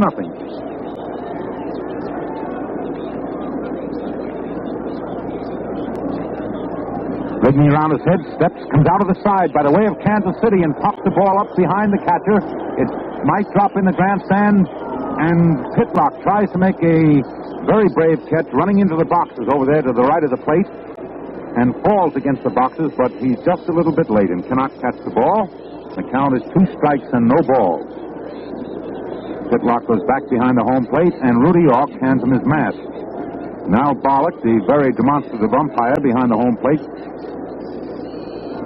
leans over Pitlock's shoulders as Rudy York, batting right-handed, who's not had a hit in 2 turns at bat, is up there for his 3rd appearance. Rigney out of the side, and it's strike 3 as Al Barlick, as if he were punching at Joe Louis, counts strike 3, and Rudy York strikes out. That's the 2nd strikeout by Johnny Rigney this evening. He's walked 2 men. And up comes Bobby Dahl, one of the leading hitters of the American League, and he uses a typical Heine Grove stance, a wide-open stance, his body facing the pitcher, and the first slider thrown by Johnny Rigney, who's getting hot now for the All-Service team, is strike 1. Just nips the outside corner. Bobby Dahl wide open as the pitch comes in there, and he swings hard and fouls it off for strike 2. 2-0. Dahl doesn't hold his arms as high as Heine Grove used to, but his body is entirely around, just standing directly facing Johnny Rigney in the pitcher's box. Bat laid on his right shoulder, swinging right-handed as Rigney comes around his head, steps, delivers a curve, and it's strike 3 as Dahl takes that curve right over the outside corner. And Rigney is showing a burst of pitching here, which stamped him as one of the best pitchers of the American League. He's really getting hot and really cutting that curve across those outside corners. And it's a pleasure to watch Frankie Pitlock catch it. Standing down there, crouching behind the home plate, holding that target, and Rigney placing every ball right in that glove. Up comes Keltner, who takes ball 1 outside. Rigney doesn't wait much when he gets the ball. He just takes that sign from Pitlock. The All-Service infield with their hands on their knees as Rigney delivers again, and the ball is hit sharply into left field. On one bounce to Don Padgett, who fields it, throws it back into second base, and Kenny Keltner is on first base with a single. That's the 2nd hit by Keltner this evening, and the first man of the All-American Leaguers to have 2 hits. He had a triple in the 2nd inning, flew out to left field in the 4th, and now singled in the 6th. And Buddy Rozar with 1 hit in 2 turns at bat is up there. Number 12 on his back in the Yankee uniform, and takes a bouncing curve ball which struck the ground. Pitlock fielded the ball for ball 1. Kenny Keltner on first base with 2 outs. The last half of the 6th inning, and the All-American Leaguers leading 3-0. The pitch is strike 1 as that slider zips across there again. And now the crowd is getting a big bounce out of the way Rigney is pitching and the way that Al Barlick is calling the strikes and balls. Rigney around is out of the side, strike 2. And Al Barlick jumps up in the air and calls strike 2 and does a regular war dance behind the home plate. Well, we've been in baseball 22 years. We never saw an umpire really call him this way. Well, it's a pleasure and it's very refreshing to see it. Rigney around his head again, and the ball is hit right down over second base into center field. And there goes Keltner around second base, heading into third, and pulls up a third as Rozar pulls around first and is content with a single. So Rozar has 2 hits to his credit, sending Keltner around the third base. He himself is parked on first.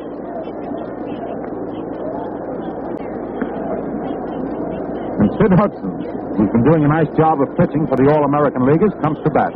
He's getting a nice hand from the crowd as he's shown a splendid exhibition of hurling here this evening.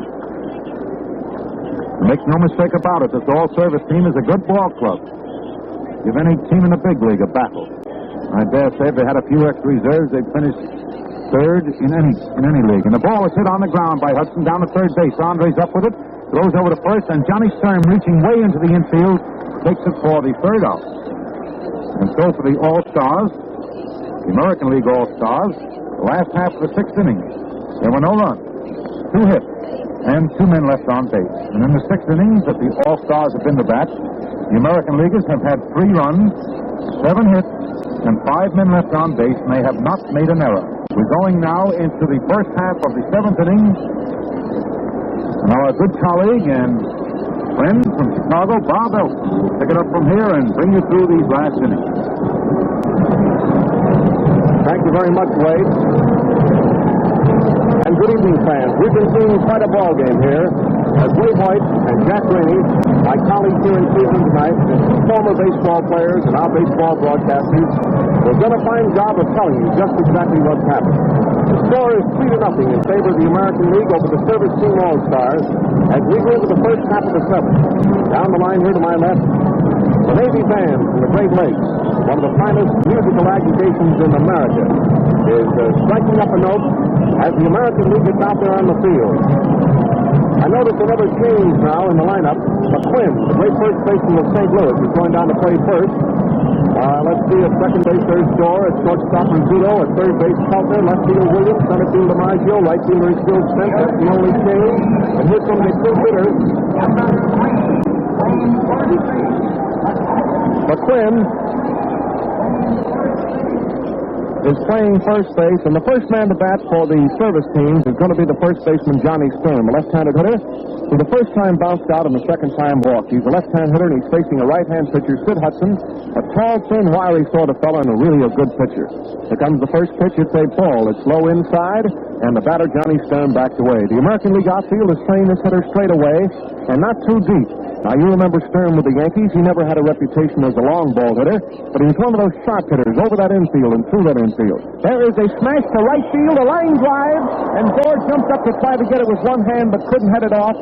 He made a beautiful try for that ball, and the service team starts off the seventh inning with a base hit to right field. A very sharp hit by Johnny Stern, the first baseman. That is their fourth hit. Now, the one thing to remember, fans, about this ball game is this. While the American League leads 3-0, the service team is not out of reach.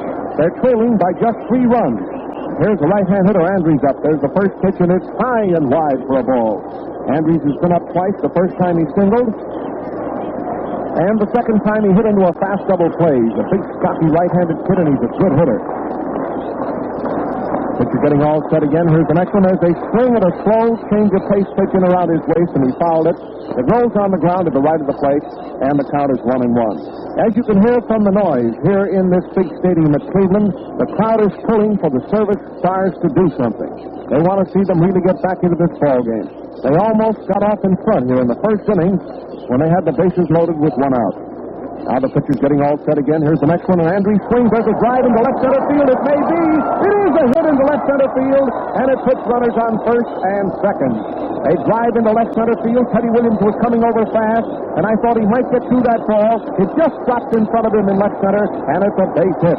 So the service team fan is on its way here at Cleveland in the first half of the 7th inning, and there is a runner going out for Stern.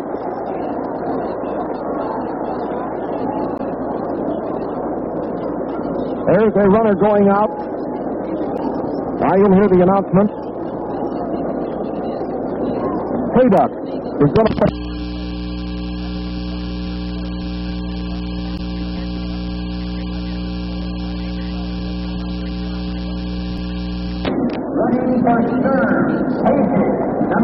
There it is. Chester Hayduck is out there on second base running for Stern. So we have 2 men on and nobody out for the service stars. There is a strike. It's right across his waist. It's called. Al Barley shoots that right fist up into the air. I noticed down in the left field bullpen that Harris, the left-hander, is warming up for the service stars. And off here to our right, there are 2 pitchers warming up for the American League. 2 men on and nobody on in the 7th. There is an attempted bunt of a very high pitch, and he fouled it. Frankie Pitlack attempted to bunt a very high pitch, and he fouled the ball. It goes all the way back into the screen. The catcher, Buddy Rozar, gets a new baseball from the umpire and walks out to the mound to talk to Hudson.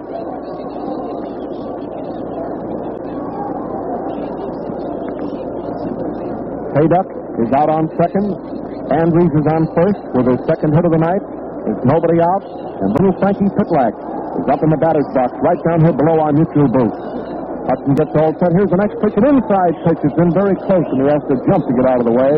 So the count is ball 1 and strike 2 for Frankie Pitlack. The service stars are trailing 3-0 here at Cleveland. The American League scored 2 in the first and 1 in the second.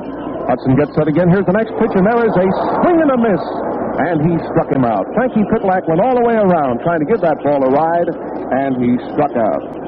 So there is a strikeout for Hudson, and now we're going to get a pinch hitter for Rigney. Here is a pinch hitter coming up to the plate to bat for Rigney. Lucadello. Johnny Lucadello is coming up to the plate of the Browns. He's a left-handed hitter. Here's the announcement. Here's Johnny Lucadello up in there, a left-handed batter. He's batting for Johnny Rigney, and that means that Harris is going to come in to pitch for the service team. Runners on first and second and one gone. There's a hopper foul down the first baseline, and it's one strike. Remember that McQuinn is now playing first base in place of York. Dora is at second. At shortstop is Flea Rizzuto of the Yankees.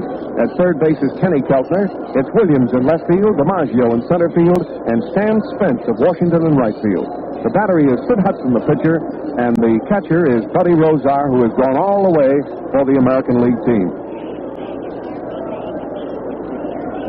One strike on Lucadelo, a left-handed batter. Hudson gets set, a fastball, and he got a piece of that ball and fouled it back into the screen, and it's two strikes on Lucadelo.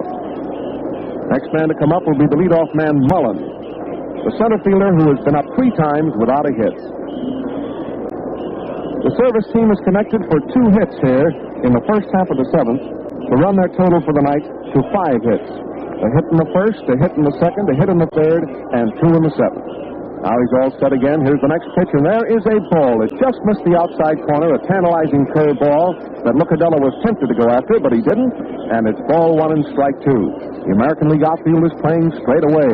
The service team has 2 men on with 1 out here in the 7th inning at Cleveland. Here comes the next pitch, and there is another wide one. That time it was about a foot outside, waist high, and so Johnny Hudson has worked up a count now on this pinch hitter Lucadelo of 2-2. Again, the crowd here, which is close to 70,000, I imagine, it's very, very close to 70,000, is starting that staccato clapping, and you can hear it through your radios. Man on first, man on second, 1 out, count of ball 2, strike 2 on the batter. Hudson is set, here it is. He swings and hits the ground ball to the pitcher. That's the second out, that's the first, he's out, a double play. Lucadelo hit into a fast double play. The play going from Hudson to Bobby Dorr to the first baseman McQuinn, and it retires the side.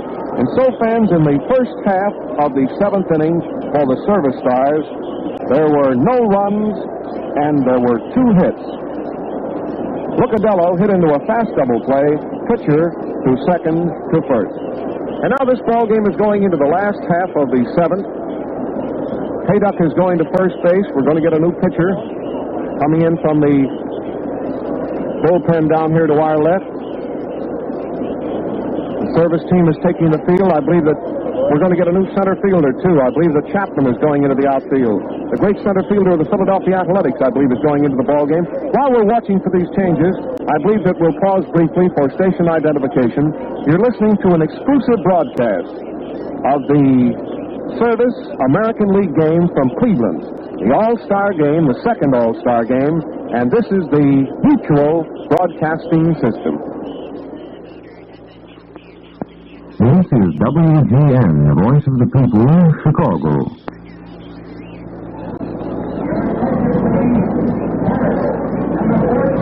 Our fans, we're back here at Cleveland. Here's the left-hander Harris.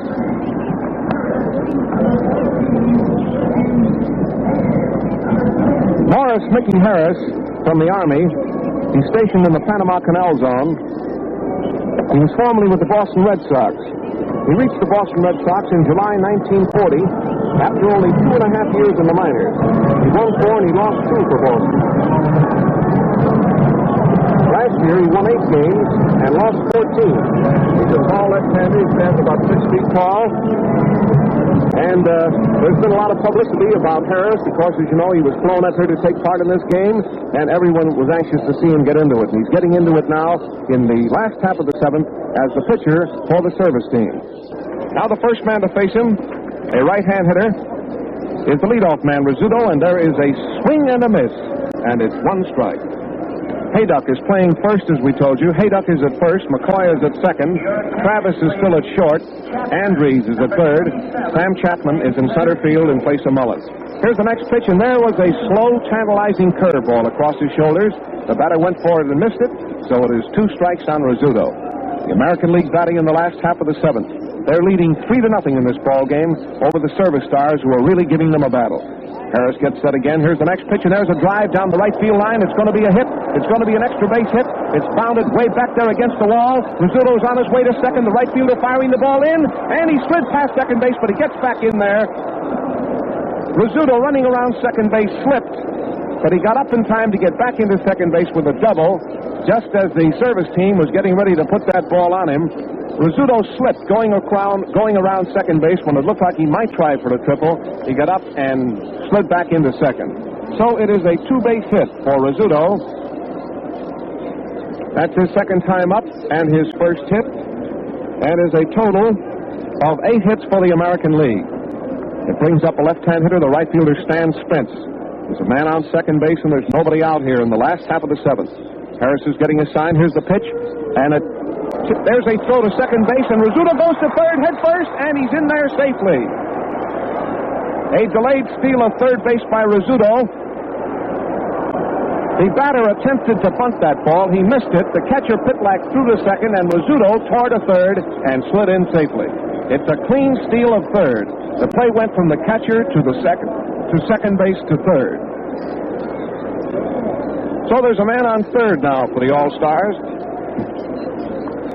The American League All-Stars. Spence batting. There's one strike on him. The infield is pulled in a bit. Harris taking a lot of time, getting a sign from Pitlack. Now he starts his windup. Here it is. And there's a hopper over the pitcher's head. The runner's still holding third, and the batter is being thrown out in a fast play. The play going from McCoy to Hayduck, and the runner Rizzuto held third.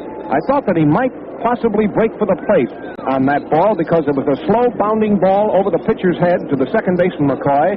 But Rizzuto held third, and McCoy threw the batter out. It was a very nice play. So there's one gone. Now here's the great Teddy Williams up, one of the greatest hitters in baseball. A tall, wiry lad, a left-handed batter, and there is a ball. It gets away from the catcher. It rolls a few feet back of the plate. The pitcher comes in to cover the plate, but Rizzuto plays it safe and stays at third. The ball got away from the catcher, Frankie Pitlack, and rolled back about 20 feet behind the plate. He and the umpire were getting all tangled up as Frankie wanted to get back to get that ball. But the runner stayed at third, so Rizzuto is still there, and there's one gone. Service infield is drawn in a few steps. They're not playing way in. Here comes the next pitch to Williams, and it's a strike. He caught the outside corner that time with a beautiful pitch.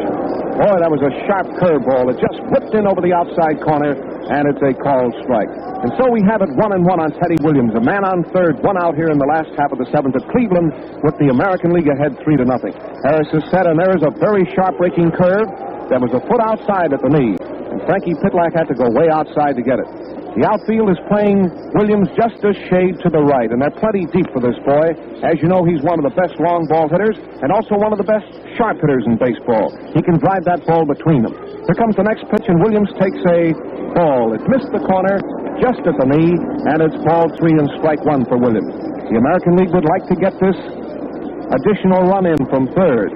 They're leading 3-0 in the last half of the seventh. Harris is set again. Here's the next pitch, and there's a high fly ball. It's way back into left center field. Paget going back. Chapman going back. Paget couldn't get the ball. It went over his head. Here's a run scoring. Williams is rounding second. He's on his way to third. Here's the relay, and Williams pulls up at third with a triple. It was a tremendous wallop, fans. Way back into left center field. Paget raced back from his left field position. The center fielder Chapman came tearing over, but the ball dropped behind them, and Williams pulls up at third base slowly with an easy triple. So the score now is 4-0 in favor of the American League. Here is the famous Yankee Clipper, Joe DiMaggio, up at the plate, a right-handed batter. He's been up 3 times. He's hit safely once. Here's the first pitch, and there is a strike. It caught the outside corner, waist high. Fastball right over the outside corner to Joe DiMaggio. A man on third, 1 run in. We're in the last half of the seventh, and the American League now has another run. Harris is all set again. Here's the next pitch, a change of pace pitch. It's wide, knee high, and again, Frankie Pitlack has to go way outside for it. The outfield is swung to the other side. They're playing DiMaggio as either a left center field hitter or a left field hitter. The left fielder, Paget, is very deep. Chapman in center field is over a bit toward left field, and the right fielder is just about in a normal spot. DiMaggio takes a fastball. It's right across his chin, and it's ball 2. And so it's 2-1 on Joe DiMaggio with Teddy Williams on third. He just tripled. He drove in Rizzuto, and the American League is ahead 4-0 here at Cleveland. Harris has his sign again. Here's the next pitch to Joe. Joe steps away from one. It's inside low, and it's ball 3 and strike 1. Frankie Pitlack steps out in front of the plate, says something to the pitcher. Harris turns around and goes for the rosin bag. taking plenty of time out there getting set. Now he peers down at Pitlack. Here's Joe DiMaggio with that familiar stance of his up at the plate. Here comes the pitch, and it's a beauty right over the inside corner, waist high for a called strike. Harris fired in a beautiful pitch that time. It's a called strike on Joe, and the Yankee Clipper steps out of the batter's box and gets some dirt on his hands. Now he's up in there again. There's that familiar black 5 in the back of his white uniform. There's those legs wide apart, that bat over his right shoulder. That familiar stance that's known to baseball fans the world over. Here it is, and there is a very high infield fly on the right side of the infield. The first baseman, Hayduck, is between first base and second going to his right. He grabbed the ball, and Williams holds third. So Joe DiMaggio hit a very towering infield fly ball that was taken by the first baseman, Chester Hayduck, going to his right, towards second base in the base paths, and there's 2 gone. That, by the way, is the second time tonight that Joe has popped out in the infield. The other time he hit into a double play, and the first time he singled, driving in a run. Now there's a man on third, and here's George McQuinn of the St. Louis Browns, one of the best fielding first basemen in baseball, a fine, sharp hitter, and a swell lad up at the plate. He's making his first appearance up there tonight. He took the place of Rudy York, and there is a strike. It's right across his knees. There's that sharp curve ball, and Farley lets out that yell again on that strike, and the crowd gets a kick out of it. So man on third, there's a run in. There's 2 out here in the last half of the 7th. Harris, the left-hander out there on the mound, is getting all set again. Mickey swings around. Here comes the next pitch to McQuinn. McQuinn swings. There's a drive. It's a hit out into right center field. It's going way, way out into right center field. It's rolling farther away from the infield. He's rounding second. He's on his way to third. Here's the relay, but they'll never get him. He's in the dirt, and he's safe at third. It's a triple for McQuinn, way out into right center field. The ball was finally fielded out there by Joe Grace. He picked the ball up and fired it into short center field, where McCoy, the second baseman, ran out, took the ball, and whipped it over to third base. But McQuinn is in at third with another 3-base hit, and another run has scored for the American League. So the score now is 5-0 in favor of the American League in the last half of the 7th. McQuinn on first base with 2 gone, and here is Bobby Doerr up at the plate. Right-handed batter. First pitch to him is a bit outside, ball 1. As Wade told you, Bobby Doerr has a rather odd stance up there at the plate. I've asked him about it many, many times when the Red Sox have been in Chicago. But he gets wonderful success with that particular stance, so there's no reason for him changing it. Here's the next pitch, and there's a very high foul. It's off to the right. Pitlack's mask is off. He's back. He should get this ball. He's out, and it retires the side. McQuinn is left on third. Frankie Pitlack went back fast for that foul, and it retires the side. And so, fans, in the last half of the 7th, the American League scored 2 more runs, and there were 3 hits. A double, a triple, and a triple. 2 runs and 3 hits, and that is the end of the 7th. So now let's recheck on the totals for 7 innings. The American League, 5 runs, 2, 4, 5, 6, 7, 8, 9, 10 hits. The Service All-Stars, no runs and 5 hits. This ball game is going into the first half of the 8th inning. It's a wonderful sight here at Cleveland, fans. 70,000 people are jammed at the stadium to see a grand ball game. And Mutual hopes that you're enjoying this ball game as you hear our exclusive story about this game from your radio. We're going to pause again briefly for station identification. You're listening to the broadcast from the Municipal Stadium in Cleveland. This is the Mutual Broadcasting System. This is WGN, the voice of the people, Chicago. Well, here we are. This is Bob Elson talking to you again from Cleveland. And here is Tex Houston of the Boston Red Sox, a very good right-hander out there on the mound. He is the 3rd pitcher for the American League. Tex Houston, one of the regular starters with the Boston club, a right-hander, and a very, very fine pitcher. I believe he's won 7 ball games this year. I saw him pitch a very splendid game just about a week ago in Chicago. The first man to face him up at the plate now is Chapman, the center fielder. He's playing in center field for the service team in place of Mullen. He's a right-handed batter, and as you all know, those of you who saw him play with Philadelphia, he was one of the greatest young outfielders in the game. There is a strike. It's right across his knees, and the count is 1-1. The service team trails by 5 runs at Cleveland. The American League, 2 in the first, 1 in the second, and 2 in the 7th. The service team has failed to score. Houston, the right-hander, is the third pitcher for the American League. He's on the mound now, pitching to Chapman. The count is 1-1. Here it comes, and there's a swing and a drive to the first baseman, McQuinn. A nice pickup. There's the run to the bag, and he's out. McQuinn unassisted, and there's one gone. And now the American Leaguers fire that ball around the infield from Kenny Keltner to Flea Rizzuto to Bobby Dorr, back over to McQuinn, and then back to Houston. And now the boys are getting all set. Mueller, number 9, batting for McCoy. Here's Mueller of the Phillies. Emmett Mueller, utility man with the Phillies. He's an infielder and outfielder. He's an all-around handyman. Left-handed batter up at the plate. And the first pitch, he swings and fouls up into the wire, and it's one strike. Mueller is in the Army. He's a left-handed batter and a fine little ball player. We saw him many, many times with the Phillies. He's up in there now waiting for the next pitch from Houston. The outfield playing him straight away. There's a swing at a high pitch, and he fouled out when it rolls on the ground. All the way back to the screen, and it's 2 strikes. There's 1 out and nobody on here in the first half of the 8th.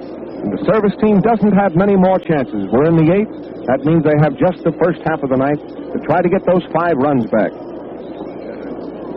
Houston getting all set out there again. Here's the next pitch to Mueller. Mueller steps up on a curveball and lets it go by, and it just missed the corner, knee-high for a ball.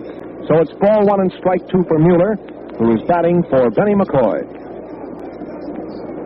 Mueller will go into the ball game for the service team at second base. Here comes the next pitch, and there's a fly ball into short right center field. They're all going for the ball. Right fielder, center fielder, and it drops for a hit. And Mueller keeps right on going to second base. The boys get crossed up on their signals out there that time. DiMaggio and Stan Spence, and the ball dropped right in between them for a 2-base hit for Mueller. Well, that's one of those things that you see happen very frequently in a ball game. The boys just got crossed up on their signals in right center field between DiMaggio and Spence as to who is to take that ball, and Mueller gets himself a 2-base hit. Now here's Paget up. He's been up 3 times. He's had 1 hit. There's a strike. It's right across his knees. Right over the inside corner, knee-high. Paget, a giant of a fellow. A left-handed batter can really pull that ball. This fellow used to be with the Cardinals, outfielder and a catcher. Then with Brooklyn, there's a strike. A beautiful pitch in around his knees. It's called, and it's 2 strikes for Paget. The service team's trying to come from behind. They're trailing by 5 runs here at Cleveland. They're batting in the first half of the 8th inning. They have a man on second base and 1 out. The American League outfield on defense is well spread out. They are spread out now. Here comes the next pitch, and there's a swing and a fly ball back into left field. Williams going back about 15 feet. He's under the ball. He's out, and there's 2 gone. Paget drove a long fly ball back into left field, and Williams backed up and pulled it down. So there's 2 gone now. As Cecil Travis, the former great Washington infielder, comes up. This fellow's a left-hand batter, and I believe for a left-hand batter, one of the best left field hitters in baseball. This fellow can really slash that ball into left field. He did it the second time up today when he doubled to left. There's a spike. It's right across his knees. Maggio playing him in dead center. Williams in left field. Stan Spence in right field. There's a man on second base for the service teams, and there's 2 out. Tex Houston, the right-hander on the mound. Here comes the next pitch, and there is a ball. It's just a bit high and a bit outside, and it's 1-1. Buddy Rosa, the catcher, takes his glove off, walks out in front of the plate, roughs that ball up in his hands a bit, and then fires it back to Houston. Mueller is content with a pretty good leadoff second. Here's the next pitch, and there's a swing and a foul back into the wire. Travis went all the way around trying to connect with that ball. He foul-tipped it. It sailed back into the wire, and there's 2 strikes on him. It's 1-2. Mueller out on second base and 2 gone in the first half of the 8th. The American League 5, the Service All-Stars nothing. Houston getting his sign. Here comes the next pitch, and there's a drive out to the shortstop. He's up with that ball. There goes a long peg. He's out, and a nice play from Rizzuto to McQuinn, and it retires the side. So Mueller is left on the bases, and the totals in the first half of the 8th inning are no runs and 1 hit. It makes the 8-inning totals for the service teams. For the service team, no runs and 1, 2, 3, 4, 5, 6 hits. Now we're going into the last half of the 8th inning. Service team going out onto the field. Andrews is going to third. Cease Travis out to short. There's Mueller going to second. Chester Hayduck is at first. In the outfield, Chapman in center field. Paget in left field. Grace in right field. Frankie Pitlack is catching, and we're going to get a new pitcher now for the service team. Here's a new pitcher coming in for the service team. The fourth pitcher for them tonight. A right-hander.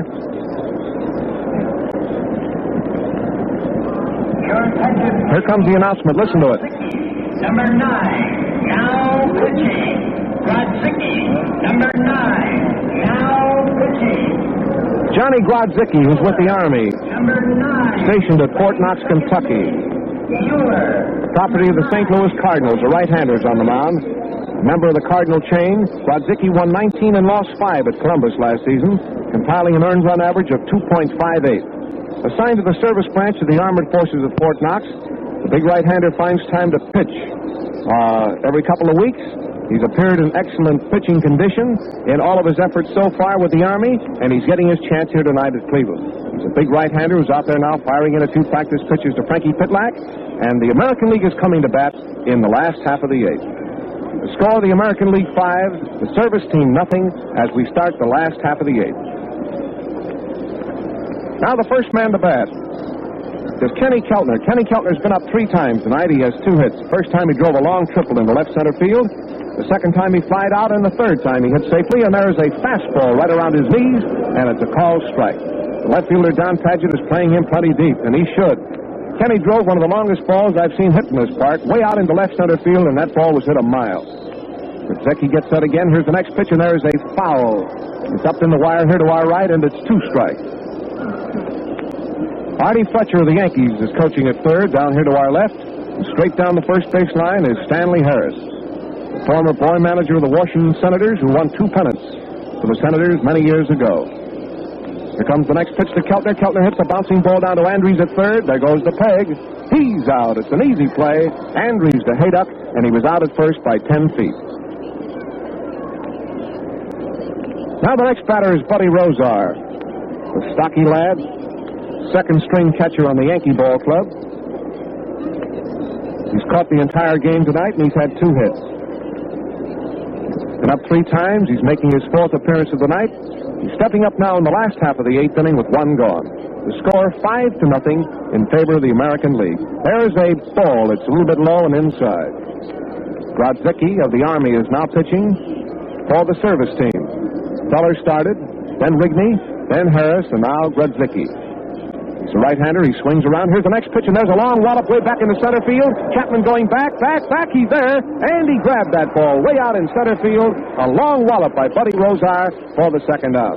Sam really had to turn around and keep running. He turned around again just at the right time to pull that ball out of the air. So there's 2 gone, and the service team whips that ball around the infield. Here's Tex Houston coming up for his first time at bat. He's walking up. He says something to umpire Barlick. Steps around to the left side. Here he is right below our Mutual Broadcasting booth in Cleveland. A red 21 on the back of his white uniform. A tall, good-looking lad. He's up in there now waiting for the first pitch. Grodzicki is all set. Here it is. And it's a ball. Fastball almost into the dirt. The outfield with the pitcher up moves in about 10 steps. They're playing him straight away. Right fielder is short. Here comes the next pitch, and there is a strike. He stepped away from a curveball that broke away from him. Away from a right-hand hitter and toward the plate. It was a very nice pitch, and it evens the count at 1-1. There's 2 out and nobody on in the last half of the 8th. Grodzicki is all set. Here's the next pitch. There is a strike. It's called over the outside corner, knee high.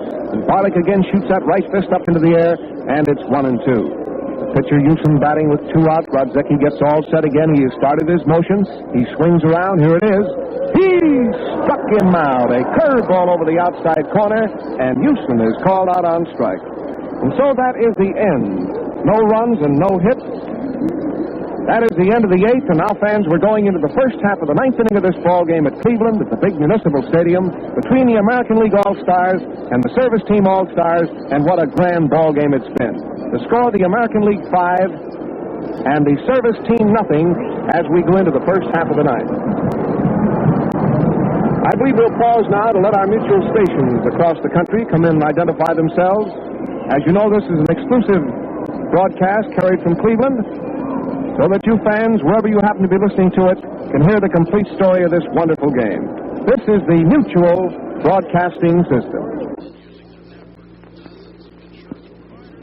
This is WGN, the voice of the people, Chicago.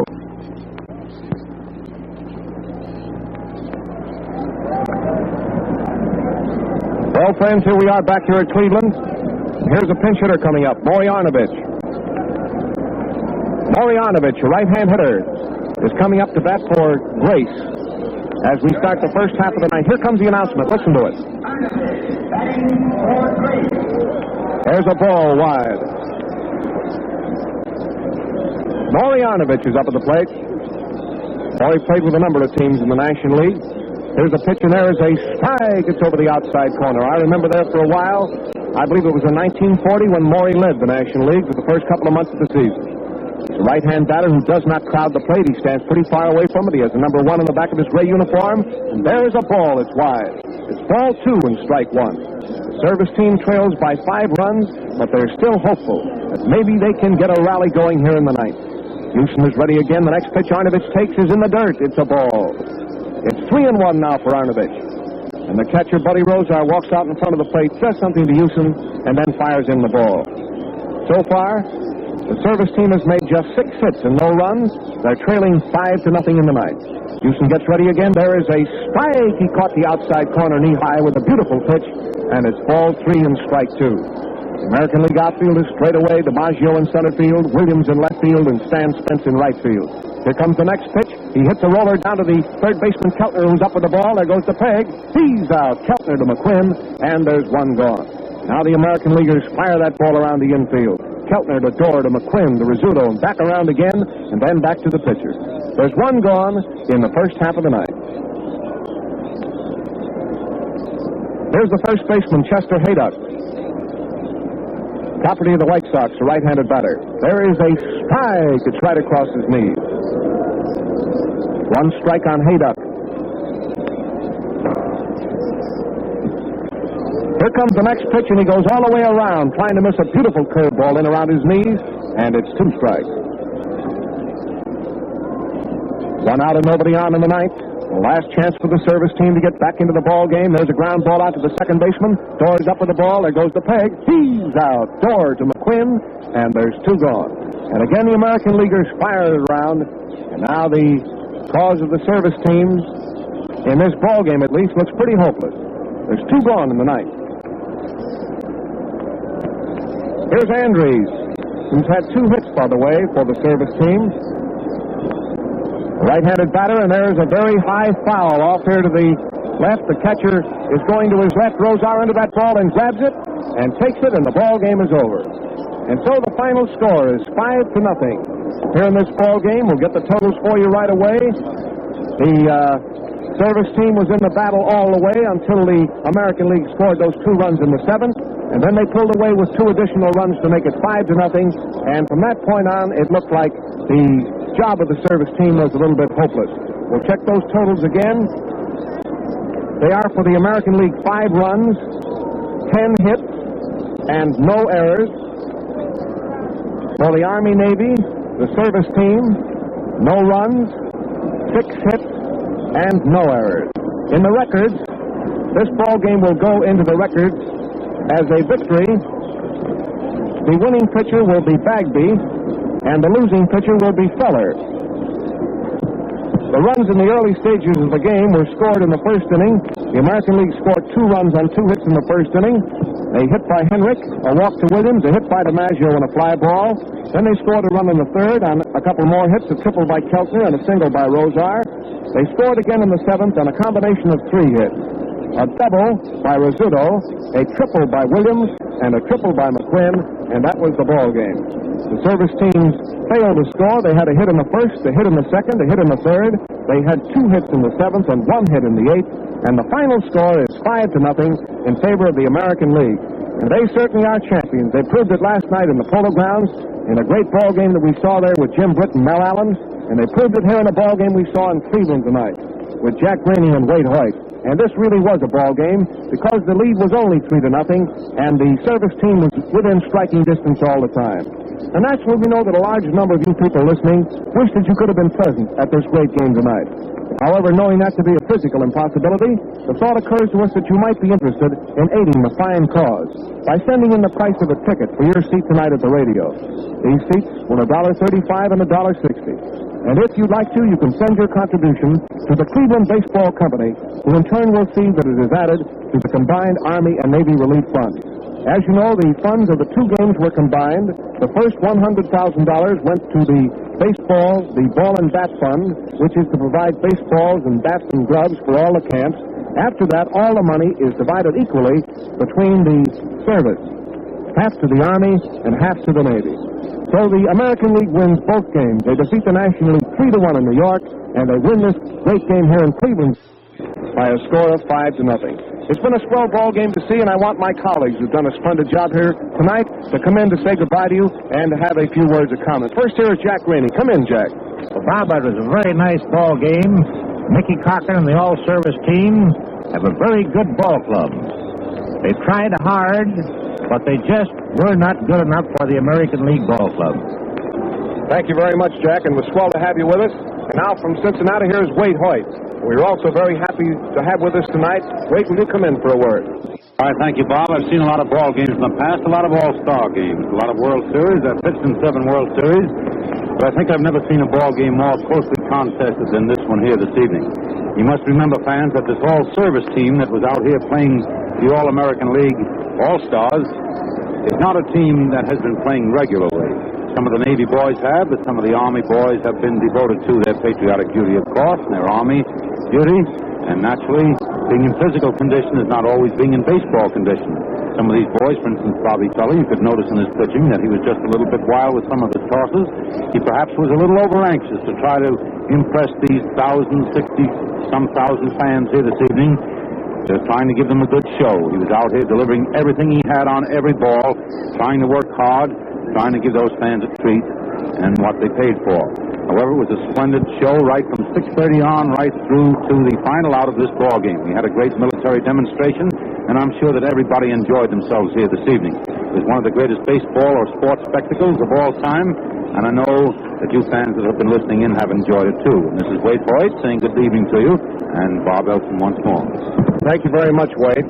And friends, I don't have to tell you, I'm sure, that the Mutual Broadcasting System is exceedingly proud to have brought this ball game to you tonight. They brought you the ball game last night exclusively from New York, and this ball game tonight, I just have a feeling, even though we've seen ball games and broadcast all-star games and World Series for years, at this ball game, every fan, every man, woman, and child in all sections of our great country was interested in, and we certainly know that all the service boys were in all the camps and all the ships at sea. This broadcast tonight was recorded, and it'll be sent out by shortwave so that the boys in all the camps, the boys in Ireland, the boys in Australia, will all know just exactly what happened here at Cleveland tonight. And as I say, Mutual is proud to have brought you this ball game so that you could have heard one of the outstanding sports classics of the year. Of course, Mutual is in the forefront of bringing you the great sports events in America, and this is just another one in that great chain of events. And so, fans, that's just about all there is now from Cleveland. The American League won 5-0. That just about wraps up the package. That's all there is. There isn't any more. And so we say goodbye. This is Bob Elton saying good night for Cleveland now for my co-workers here, Jack Rainey and Wade Hoyt and myself. And we return you now to our Cleveland studios.